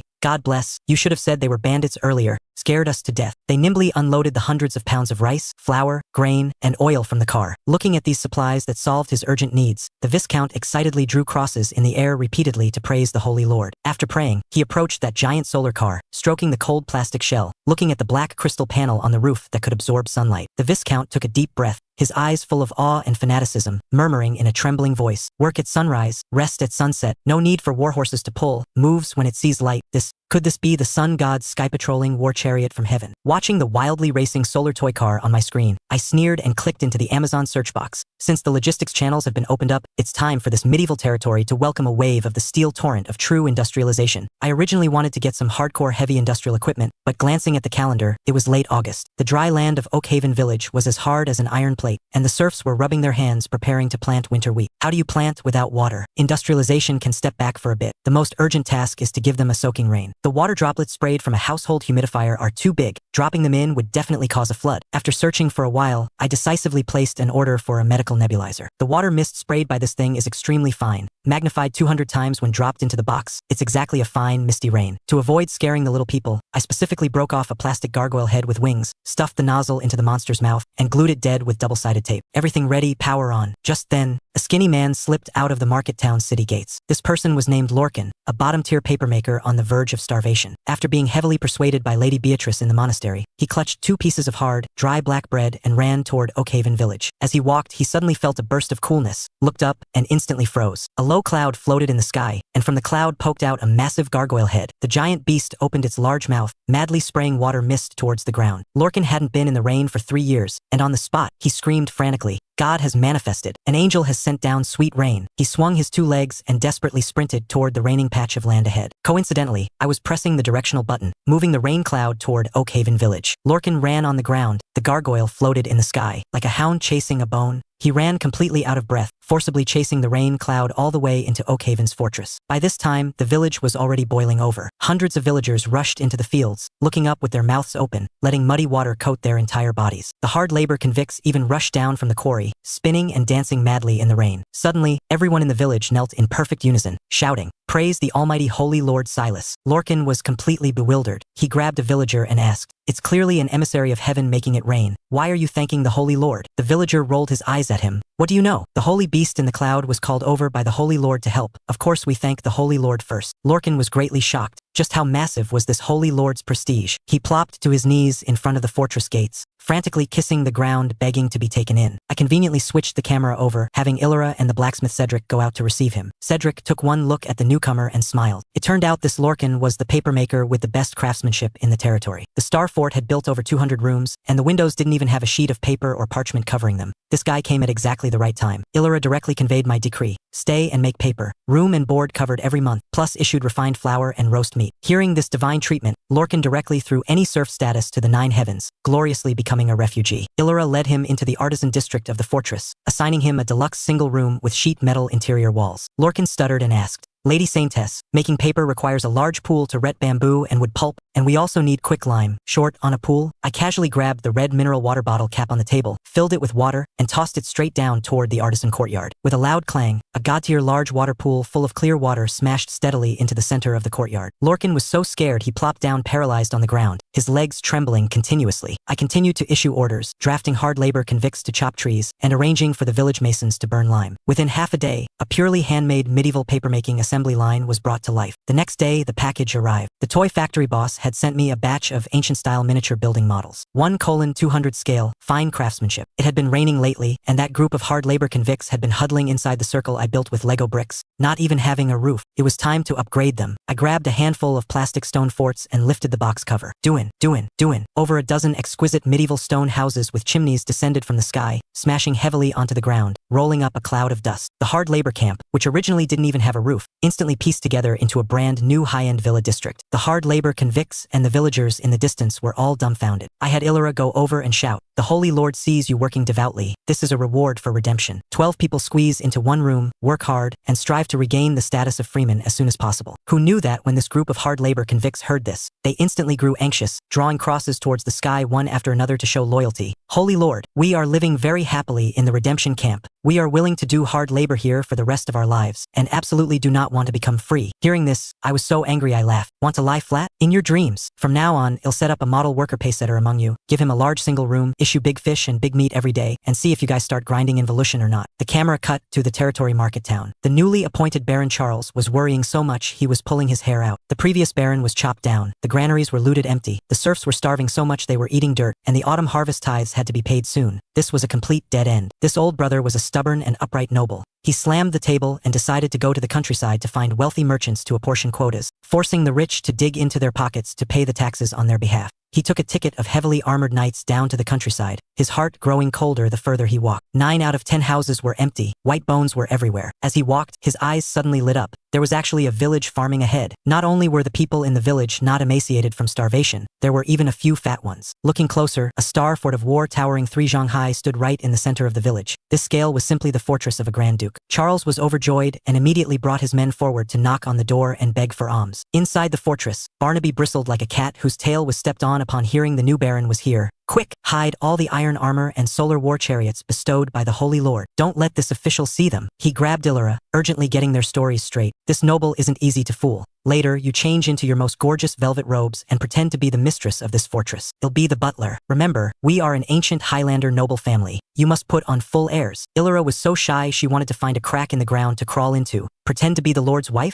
Will the Holy Lord agree to this? Listening from the sky, I was immensely amused, directly sending down a divine voice. "Sounds interesting, go try it." Receiving my approval, Illyra took a deep breath, instantly possessed by the spirit of an actress, brought out the most dignified demeanor of the entire village, sat in the oak-carved high-back chair on the 3rd floor of the main tower, her eyes as cold as a block of ice. Charles entered the door, feeling his heart palpitate all the way up from being shocked by the fortress crossfire and defensive fortifications. Walking to the 1st floor chapel, he looked up and saw a Latin stone-carved inscription, dedicated to the protector of our clan, the almighty Lord Silas. Charles was wealthy in knowledge, his brain spinning crazily like a zoetrope. A family god, named Silas. Could this be a branch of the ancient Templar Knights who had lived in seclusion here since the Roman Empire era? Holy shit, this is a top-tier hidden family that's been passed down for 1,000 years. No wonder they have the money to build such a huge fortress. Charles was completely intimidated by the setting he had imagined himself, all his arrogance vanishing, and respectfully climbed to the 3rd floor. Illyra's face sank like water, cherishing her words like gold, relying entirely on Barnaby to chime in from the side. Charles bit the bullet and started crying about his miseries, his tears falling patter-patter, and finally revealed his true intentions. The commoners of the territory can't survive anymore. Since the family is so wealthy, why not take out a sum of gold coins to pay the taxes on their behalf, to avoid rioting mobs burning your castle? This was naked moral kidnapping plus intimidation. Barnaby turned to look at Illyra. Illyra, listening closely to my instructions, slowly shook her head. I sneered at the box. Tell him wants to take money to fill the king's corrupt officials' holes? No way in hell. We won't give the government a single copper coin. But we are willing to provide grain. Every single grain of wheat must go directly into the mouths of the disaster victims. Barnaby instantly perked up, throwing my exact words dead in Charles' face. Charles grew anxious, thumping his chest to swear he was absolutely incorruptible. Barnaby sneered repeatedly. You hand it up? Who dares to guarantee it won't be embezzled by the Franks in the royal city? Besides, you offended the regent archbishop and were exiled here. You can't even protect yourself.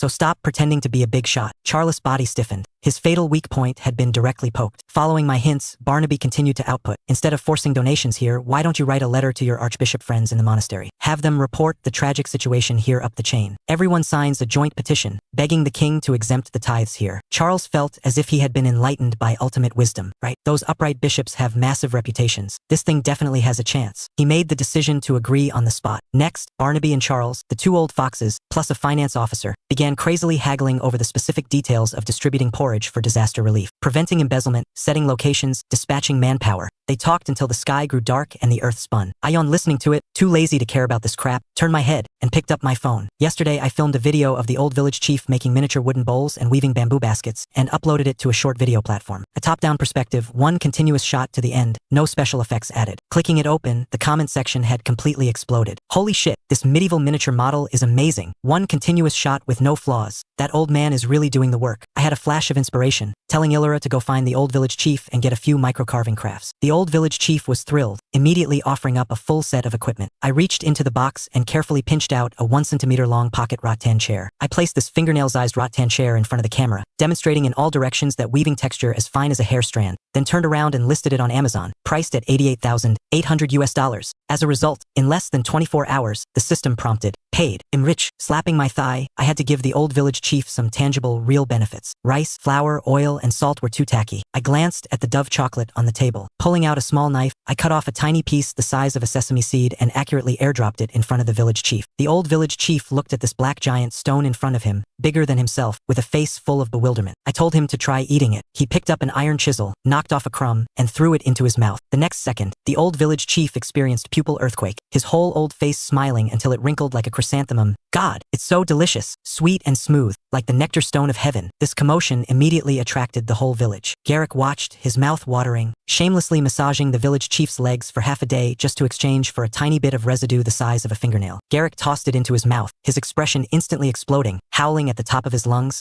This thing is 10,000 times more delicious than that black magical water. The whole village went completely crazy. In the middle of the night, holding their family's smoked bacon, eggs, and white flour, they tightly blocked the door of the village chief's house, clamoring ready to trade their entire net worth for a bite of the immortal's food. That night, at the village chief's door was like a boiling pot. The old village chief, who was usually highly respected and spoke slowly during the day, was almost dismantled Durandal by the whole village at night. Outside the door stood a massive crowd, everyone holding their family's most valuable items in their arms. Smoked meat, eggs, half a bag of millet, 2 old hens they couldn't bear to eat. Someone even brought a piece of salted fish from the bottom of their chest. Everyone had red eyes and smoking throats, crowding around the door shouting all at once, "Village chief, trade me a tiny bit, just the size of a fingernail will do." Me too, I brought all my family's smoked meat. My family offers 10 eggs, no, 20. The old village chief hugged that black immortal stone bigger than himself and huddled in the house, the wrinkles on his face almost splitting from smiling, yet fiercely guarding it, refusing to share more. It couldn't be helped. This was bestowed by the Holy Lord, as sweet as clouds blown out by immortals, smooth like oil yet not oil, melting in the mouth. Even old people with bad teeth could eat it. Who could bear to part with it? Finally, Illyra arrived. With a straight face, she suppressed the crowd. "Stop making a fuss. This was bestowed by the Holy Lord to the village chief. No snatching. If you want to trade, you must follow the rules during the day tomorrow." Only after she spoke did the situation barely stabilize. But stabilizing was one thing. The villagers simply refused to disperse, stubbornly squatting in front of the village chief's door all night, looking exactly like a group of fanatic zealots waiting for the church doors to open to grab the first incense. Sitting outside the box, I watched with great amusement. I casually clicked on my phone and took another look at that miniature rattan chair that sold for 88,000 USD.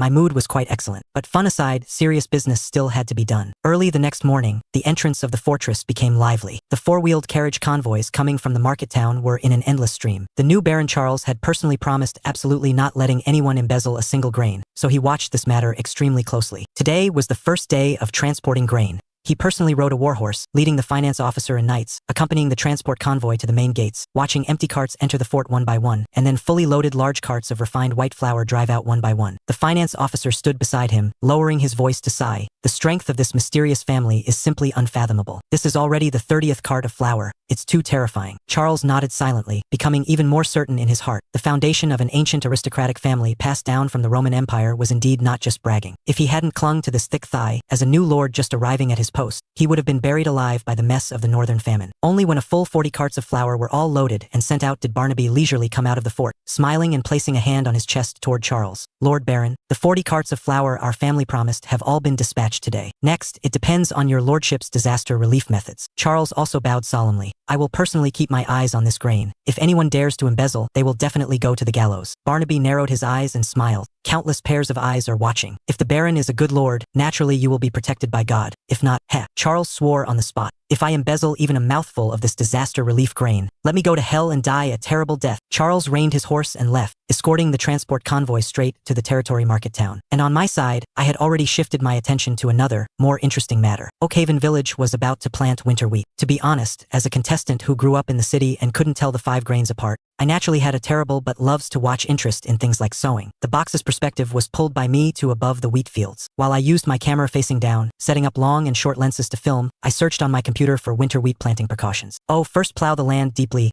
prepare the soil before sowing. Turning to look into the box, Garrick was dragging a heavy plow helping his parents turn the soil. His bull-like strength was ridiculously huge, making the dirt fly with a whoosh. I was enlightened instantly. Well, when it comes to medieval traditional agricultural technology, I better not show off my incompetence. Continuing to search down, when I flipped to sections like chemical fertilizer and soil pH, I perked up again. The soil pH value should ideally be around 6.5. Holy shit, how do I measure this? So I immediately continued researching. I actually found it flower markets sold soil pH probe needles. As for adjusting the soil, that required a messy bunch of stuff like potassium sulfate, monopotassium phosphate, and biological bacteria. Therefore, reading materials, calling relatives in my rural hometown, I used every method I could. Holding the pH probe needle I just bought from the flower market, I aimed straight at the field in the box and stabbed it down. Garrick's family was grunting and panting while plowing the field when suddenly they saw an absurdly thick, shiny silver giant stick descend from the sky, stabbing into their field with a boom. All 3 of them were dumbfounded on the spot. Garrick looked up and yelled, "Holy Lord, is this a spear dropped by an angel?" His parents were so scared they quickly covered his mouth. Bastard, how can you speak to the Lord like that? Too lazy to explain, I stared at the display screen on the probe, which clearly read, pH 7.5, a bit alkaline. I brought out the mixed fertilizer, calling Illyra over. This magical immortal fertilizer, have Garrick's family weigh 2 pounds. No more, no less, dissolve it in water, and pour it evenly. This year's winter wheat, it's secure. Hearing secure, Illyra's eyes lit up, and she immediately ran to the edge of the field to pass the message. Garrick, the Holy Lord has bestowed immortal fertilizer upon your family, saying he guarantees your family a bountiful harvest this year. Garrick's father was so excited he knelt towards the sky. Praise God, praise the Holy Lord. To a medieval serf, a bountiful harvest in the fields was more real than any empty promises. Then I pulled up the probe, moved to the next family, continued measuring, continued mixing, and continued issuing fertilizer. So for an entire day, above all the fields in Oakhaven Village, the miracle of silver spears descending from the sky was staged. The probe stabbed here for a while, stabbed there for a while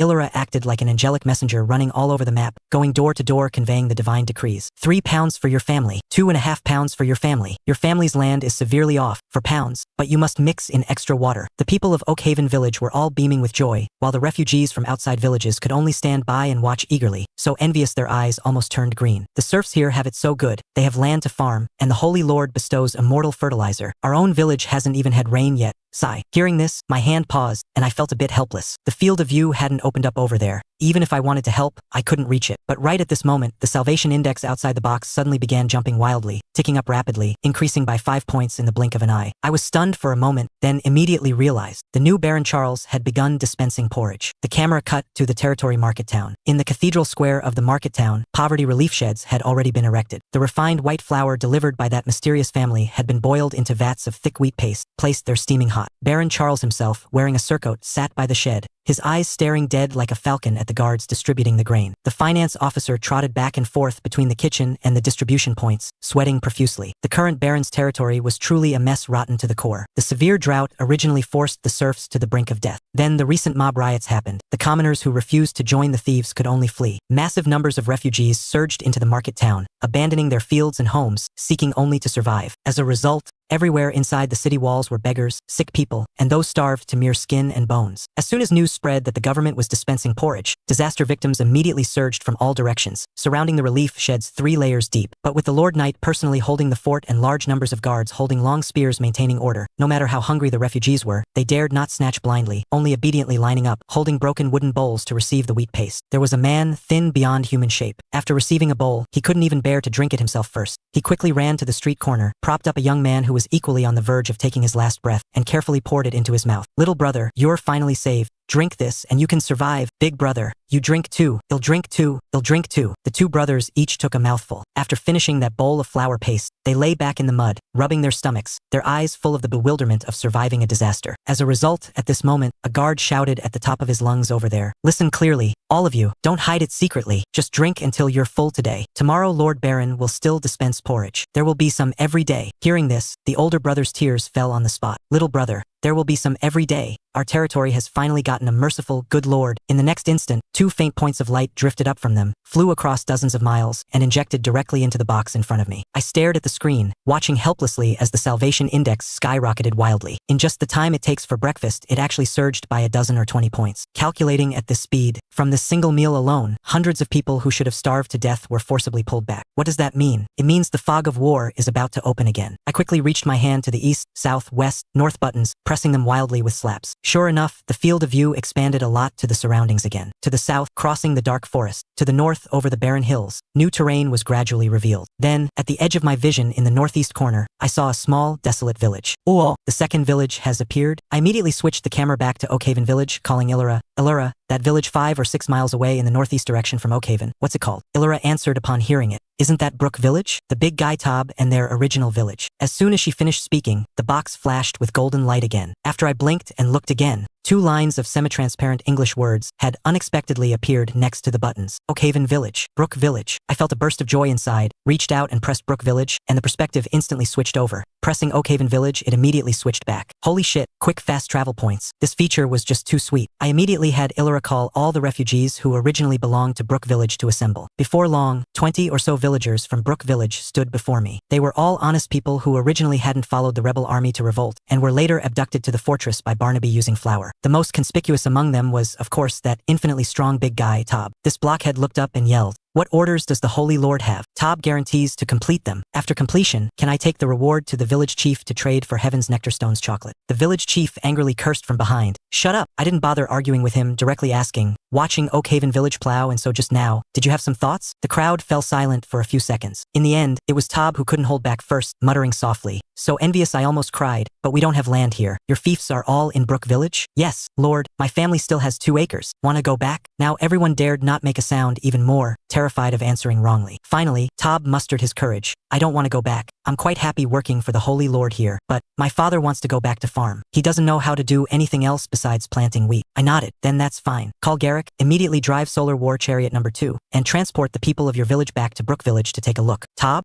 His big face was full of "I don't understand, but I'm greatly shocked." I only replied with one sentence, "You'll know when you get there." Next, Solar War Chariot number 2 set off. This vehicle was much larger than number 1, pretty much the level of a miniature bus. The roof had solar panels like black crystals, the carriage could seat people, and it even added brakes and sunshades. Garrick and Tob had practiced for a few days and could already drive the car decently. At least they wouldn't easily run people over to death anymore. The car bumped and swayed towards Brook Village, while I directly switched perspectives over, picked up the medical nebulizer, aimed at the sky above Brook Village and started spraying. From far away, the villagers on the car saw their own village. Familiar wooden houses, familiar fields, familiar outlines. Only not having been back for over a month, the village already seemed both familiar and strange. More importantly, a layer of vast, white misty rain was shrouding the sky above the village. It wasn't a hallucination. It was real misty rain. Looking up again, that familiar low cloud appeared again, and a giant gargoyle dragon head poked out of the cloud, spewing fine mist towards the village. The Brook villagers went crazy on the spot. "The Holy Lord has invited the Archangel who dispenses clouds and rain to our village. My family's wheat fields are saved. Stop the car. Stop the car quickly." Before the car even stopped steadily, a group of people had already jumped off, crying and laughing, sprinting wildly forward. Garrick looked disdainful from behind. Having a car and not taking it, insisting on running, so stupid. As soon as he finished speaking, Tob gave him a backhand rap on the head. "You calling my parents stupid?" Garrick held his head and squatted down, submitting in a second. My bad, my bad." The two reconciled on the spot, continuing to be good friends, while the Brook villagers ahead had already rushed into the misty rain, threw themselves at the edge of their own fields, grabbed the moist dirt, and began laughing wildly at the sky. That kind of joy was different from having a full meal in the fortress back then. That was the joy of standing back on their own land again. The 20 or so people instantly farmed me another 8 points of salvation index on the spot. After returning to Oakhaven Village, they immediately surrounded Illura to plead, wanting to move back to live in Brook Village. But I rejected it flat out. "You can go back back to farm during the day, but you must return to the fortress at night. Living in Brook Village long-term is too dangerous. The villagers looked bewildered, feeling that wasn't it already stable now? The bandit leaders were gone, the new baron was dispensing porridge, why was it still dangerous? I couldn't explain in detail, so I could only sigh. Elora, at this time, was extremely good at filling in the blanks. She lowered her voice and said to the crowd mysteriously, when the Holy Lord said these words, his divine voice carried sorrow, as if sighing for the common people of the world. Heaven must know what disaster is imminent, but just cannot speak it to us. As soon as these words came out, everyone immediately dared not ask further. If the immortals say it's dangerous, then it must be dangerous. So from that day on, the people of Brook Village assembled early every morning, took Solar War Chariot number 2 to farm, and took the car back to Oakhaven Fortress at dusk. Commuting back and forth, just like clocking in for work. I observed for a few days and quickly found another problem: large tracts of farmland in Brook Village were empty, with pitifully low utilization rates. The reason was also simple. Originally, the village had a sizable population, but most of them had been coerced by the rebel army to revolt. Those who died, those who fled. The remaining 20 or so people all only farmed their own family's land, not daring to touch others' fields. How could this do? I immediately called Illyra and Barnaby, having them handle the redistribution of idle farmland. Barnaby was an old hand at this aspect. First, he tallied the remaining population and land deeds, then checked which hard labor convicts in the camp were originally from Brook Village, and which families had completely died out with no heirs. Finally, he remastered the ownerless wastelands and directly rent-free loaned them to the 20 or so people currently in Brook Village. With this division, the farming area in the hands of the Brook villagers directly more than doubled. Everyone acted as if injected with chicken blood, running to the fields. Even the hard labor convicts were jealous when they saw it. Originally, that bunch wanted to lie flat and be hard laborers for the rest of their lives to atone for their sins. Now seeing this, perform well, wash off their sins early to restore freeman status, and maybe next time land is distributed, they'll get a share. The village's production enthusiasm was instantly pushed up hard by me again. Then I stared at Solar War Chariot number 2 bumping up and down on the dirt road, and a new idea popped up. To get rich, build roads first. So I brazenly ran to a nearby construction site, mooched a little cement and sand from the workers, and went home to mix the slurry myself. Then I reached into the box, used a small metal scraper to forcibly scrape out a new path between Oakhaven Village and Brook Village, then poured the mortar in, and smoothed it with a plastic sheet. To the little people of the Middle Ages, this was the supreme miracle of the Holy Lord splitting mountains and cracking rocks, paving roads with a river of ash. To me, it was just painting a small concrete road 7.5 centimeters wide and 15 meters long inside the box. 7 days later, the road dried. As soon as the new road opened, everyone in the village ran to watch. The adults first stepped on it carefully, marveling so hard and so smooth, simply like the great roads of ancient Rome. The kids directly used the slopes as slides, sliding down sitting, and were fiercely beaten by the adults. As for Garrick and Tob driving Solar War Chariot number 2 racing wildly on the concrete road, a 6-mile journey originally required arguing for 48 sentences. Now it was only enough for them to argue for 24 sentences before arriving at the station. This wave, infrastructure upgraded, traffic efficiency doubled. After that, the box had a rare period of calm. Baron Charles came to the ancient family's fortress every few days to ask for grain, continuing to dispense porridge to save the people. Sir Derek wasn't dead either. The new baron had no time to deal with him, and the two sides temporarily lived in peace. In the royal city, the newly enthroned young king gnashed his teeth looking at the letters pleading for disaster relief from the north, but because he had to deal with the powerful archbishop first, he could only suppress the matters and do nothing. And I finally got some rest time, every morning casually dropping some basic supplies to the village, turning on the nebulizer for some light rain, and for the remaining time I began to enjoy my suddenly wealthy life, transferring money to my parents to buy a house, getting fiercely rejected by my old man, going out to eat good food alone, watching movies alone, strolling night markets alone. Women will only affect the speed at which I draw my sword. I was quite satisfied with this current state. Until this evening, after my old friend Kai Zinzi and I finished enjoying the breeze and eating barbecue by the river, I went home, sat down by the box, and habitually patrolled around the two villages. Everything in the village was as usual. Illyra was leading the kids in jumping rubber bands, the scholar Iman was holding a pointer chasing truant kids to beat them, and the papermaker Lorcan was sitting in the artisan district bragging, saying he had gone to the market town to rope in a few artisan friends who would come join them in a few days. Right at this moment, the urgent sound of horse hooves suddenly rang out outside the fortress. A carriage galloped over, flanked by several fully armed knights. As the carriage stopped, Viscount Eldrick, wearing a velvet cape, jumped down. First, he laughed loudly looking up, boasting that his driving skills hadn't gotten rusty, and then solemnly drew a cross toward the cathedral spire in the sky in a salute. Barnaby came out to greet him, asking what the matter was. The Viscount said in a deep voice, "I wish to board my wife and son at Oakhaven's fortress, and hope Lord Barnaby will look after them." Hearing this, Barnaby's heart immediately skipped a beat. The Viscount sighed. In the Blackwood Mountains to the north, a band of rebel thieves has gathered, already numbering in the thousands. White Raven Manor could be attacked at any time. I thought about it back and forth, and can only send my wife and son here first to this indestructible God-bestowed fortress to avoid the danger. When Barnaby heard thousands, his face changed. The Viscount continued to explain that it wasn't the previous roving bandits making a comeback. Rather, the territories of several barons and counts in the north had all descended into chaos. Rebel armies were rising everywhere, and the situation was even worse than the market town previously. Listening from the sky, I could only sigh silently. What was bound to come finally came. The kingdom-wide riot triggered by the medieval Great Famine had begun. After leaving his wife and son in the village,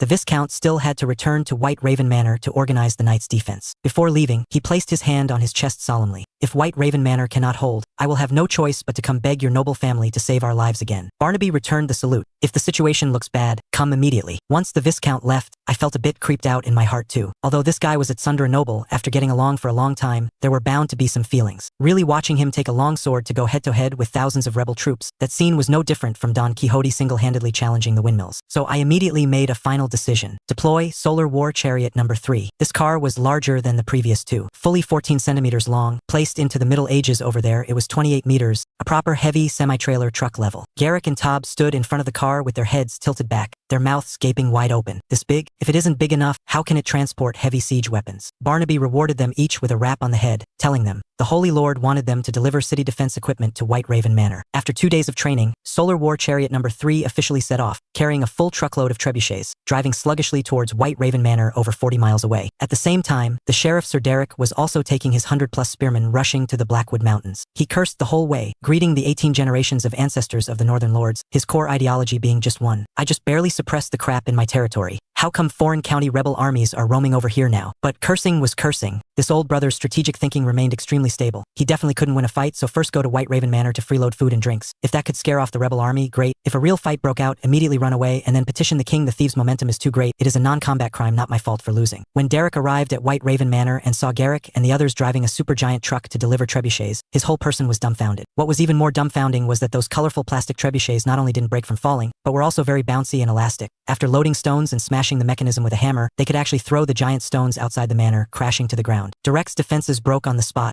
God, what kind of ghost weapons are these? Before he could finish digesting this, the second truckload arrived. This time, what was delivered were 10 miniature Roman heavy ballistae. Although they were 1:200 miniature ancient war chariots custom-made by the toy factory, and the arrowheads were blunt plastic pieces, the Viscount's brain turned quickly. He immediately had people whittle pointed wooden stakes and install iron tips over the arrowheads. In the blink of an eye, a batch of toy giant crossbows upgraded into genuine city defense lethal weapons. Thus, the small White Raven Manor acquired 10 trebuchets and 10 Roman heavy ballistae all in one breath. Derek stood on the manor's city wall, watching dumbfounded. The more he looked, the more he felt something was wrong with Oakhaven Village. When he heard the Viscount casually say these things were all transported from Oakhaven, his brain instantly flashed back to the terrifying witch's laugh he heard when approaching the village at night last time. The Viscount casually remarked, "Is Oakhaven Fortress a place that can be night raided?" Falling into Derek's ears, this automatically translated into, "Going to Oakhaven at night will result in being dragged down to hell by demons." This guy's body hair stood on end on the spot, and he warned his adjutant in a low voice, "From now on, when it's dark, even if you beat me to death, don't get near that place. I don't want to see God yet." On the other side, in the Blackwood Mountains, the real big trouble finally showed its face. Two rebel armies from the northern territories converged in the mountains. One leader was called Mud Swamp Marvin, the other leader was called Left Hand Buck. The two sides combined had over 6,000 people, but the ruthless bandits who could truly fight were no more than 1,000. The remaining vast majority were ordinary serfs and the old, weak women and children dragging their families along. The reason they huddled into the mountains was that the roads to the west and north were all blocked by the King's Grand Army, especially to the north, where the kingdom's great General Duke Montgomery had begun to show his brilliance, hacking Left Hand Buck all the way into the mountains. The two thief bosses chewed on roast deer legs and disgust. They couldn't go back north, so the only option left was Baron Charles territory to the south. And they had also heard that the Baron was dispensing porridge at the Market Town Cathedral and had grain on hand. So the two hit it off instantly, charge into the market town, loot the grain, chop the dog nobles. As soon as the news reached the market town, the Baron's territory instantly became a boiling pot again. The psychological shadow left by the last riot hadn't dispersed yet. Upon hearing that there was another rebel army of several thousand in the mountains, everyone immediately felt in danger. Baron Charles couldn't sit still either. He immediately organized the guards and mercenaries, and also agitated the countrymen outside the city to form a militia, throwing together an army of about 100 people. But pulling together troops was easy. Issuing weapons became a massive problem. He quickly called over the old craftsman from the royal armory, ordering him to forge weapons with all his might. As a result, the old craftsman looked extremely embarrassed. "Lord Baron, the blacksmiths in the armory are not enough anymore. It turned out that recently, a large number of blacksmiths doing hard labor suddenly inexplicably gained confidence. One by one, they took out large sums of silver coins, bought charters of freedom to redeem their status, patted their butts, and left, causing a huge swathe of empty spaces in the blacksmith shops. Charles' brain spun, and he quickly deduced it. Someone was providing money from behind the scenes, helping the artisans buy their freedom. And this person had immense power and wealth. If it wasn't a great noble from the royal city, it was that mysterious hidden family. Upon investigating, sure enough, Oakhaven. Charles suddenly realized, so it's that ancient family again. Thus, he immediately instructed the finance officer, you personally make a trip to Oakhaven Fortress and borrow weapons from them. This is for the commoners of the territory, not for my selfish desires. Since this family with profound foundations are kind-hearted people, they absolutely will not stand by and watch us die. The finance officer wiped his sweat, placed his hand on his chest, and accepted the order. While I sat outside the box, watching all of this, the corners of my mouth slowly curled up. Grain, rainwater, roads, vehicles, artisans, city defense equipment. The logistics channels had been opened up, and the basic foundation had begun to spread out. Next, this small medieval continent was soon about to welcome a true sense of the prelude to industrialization.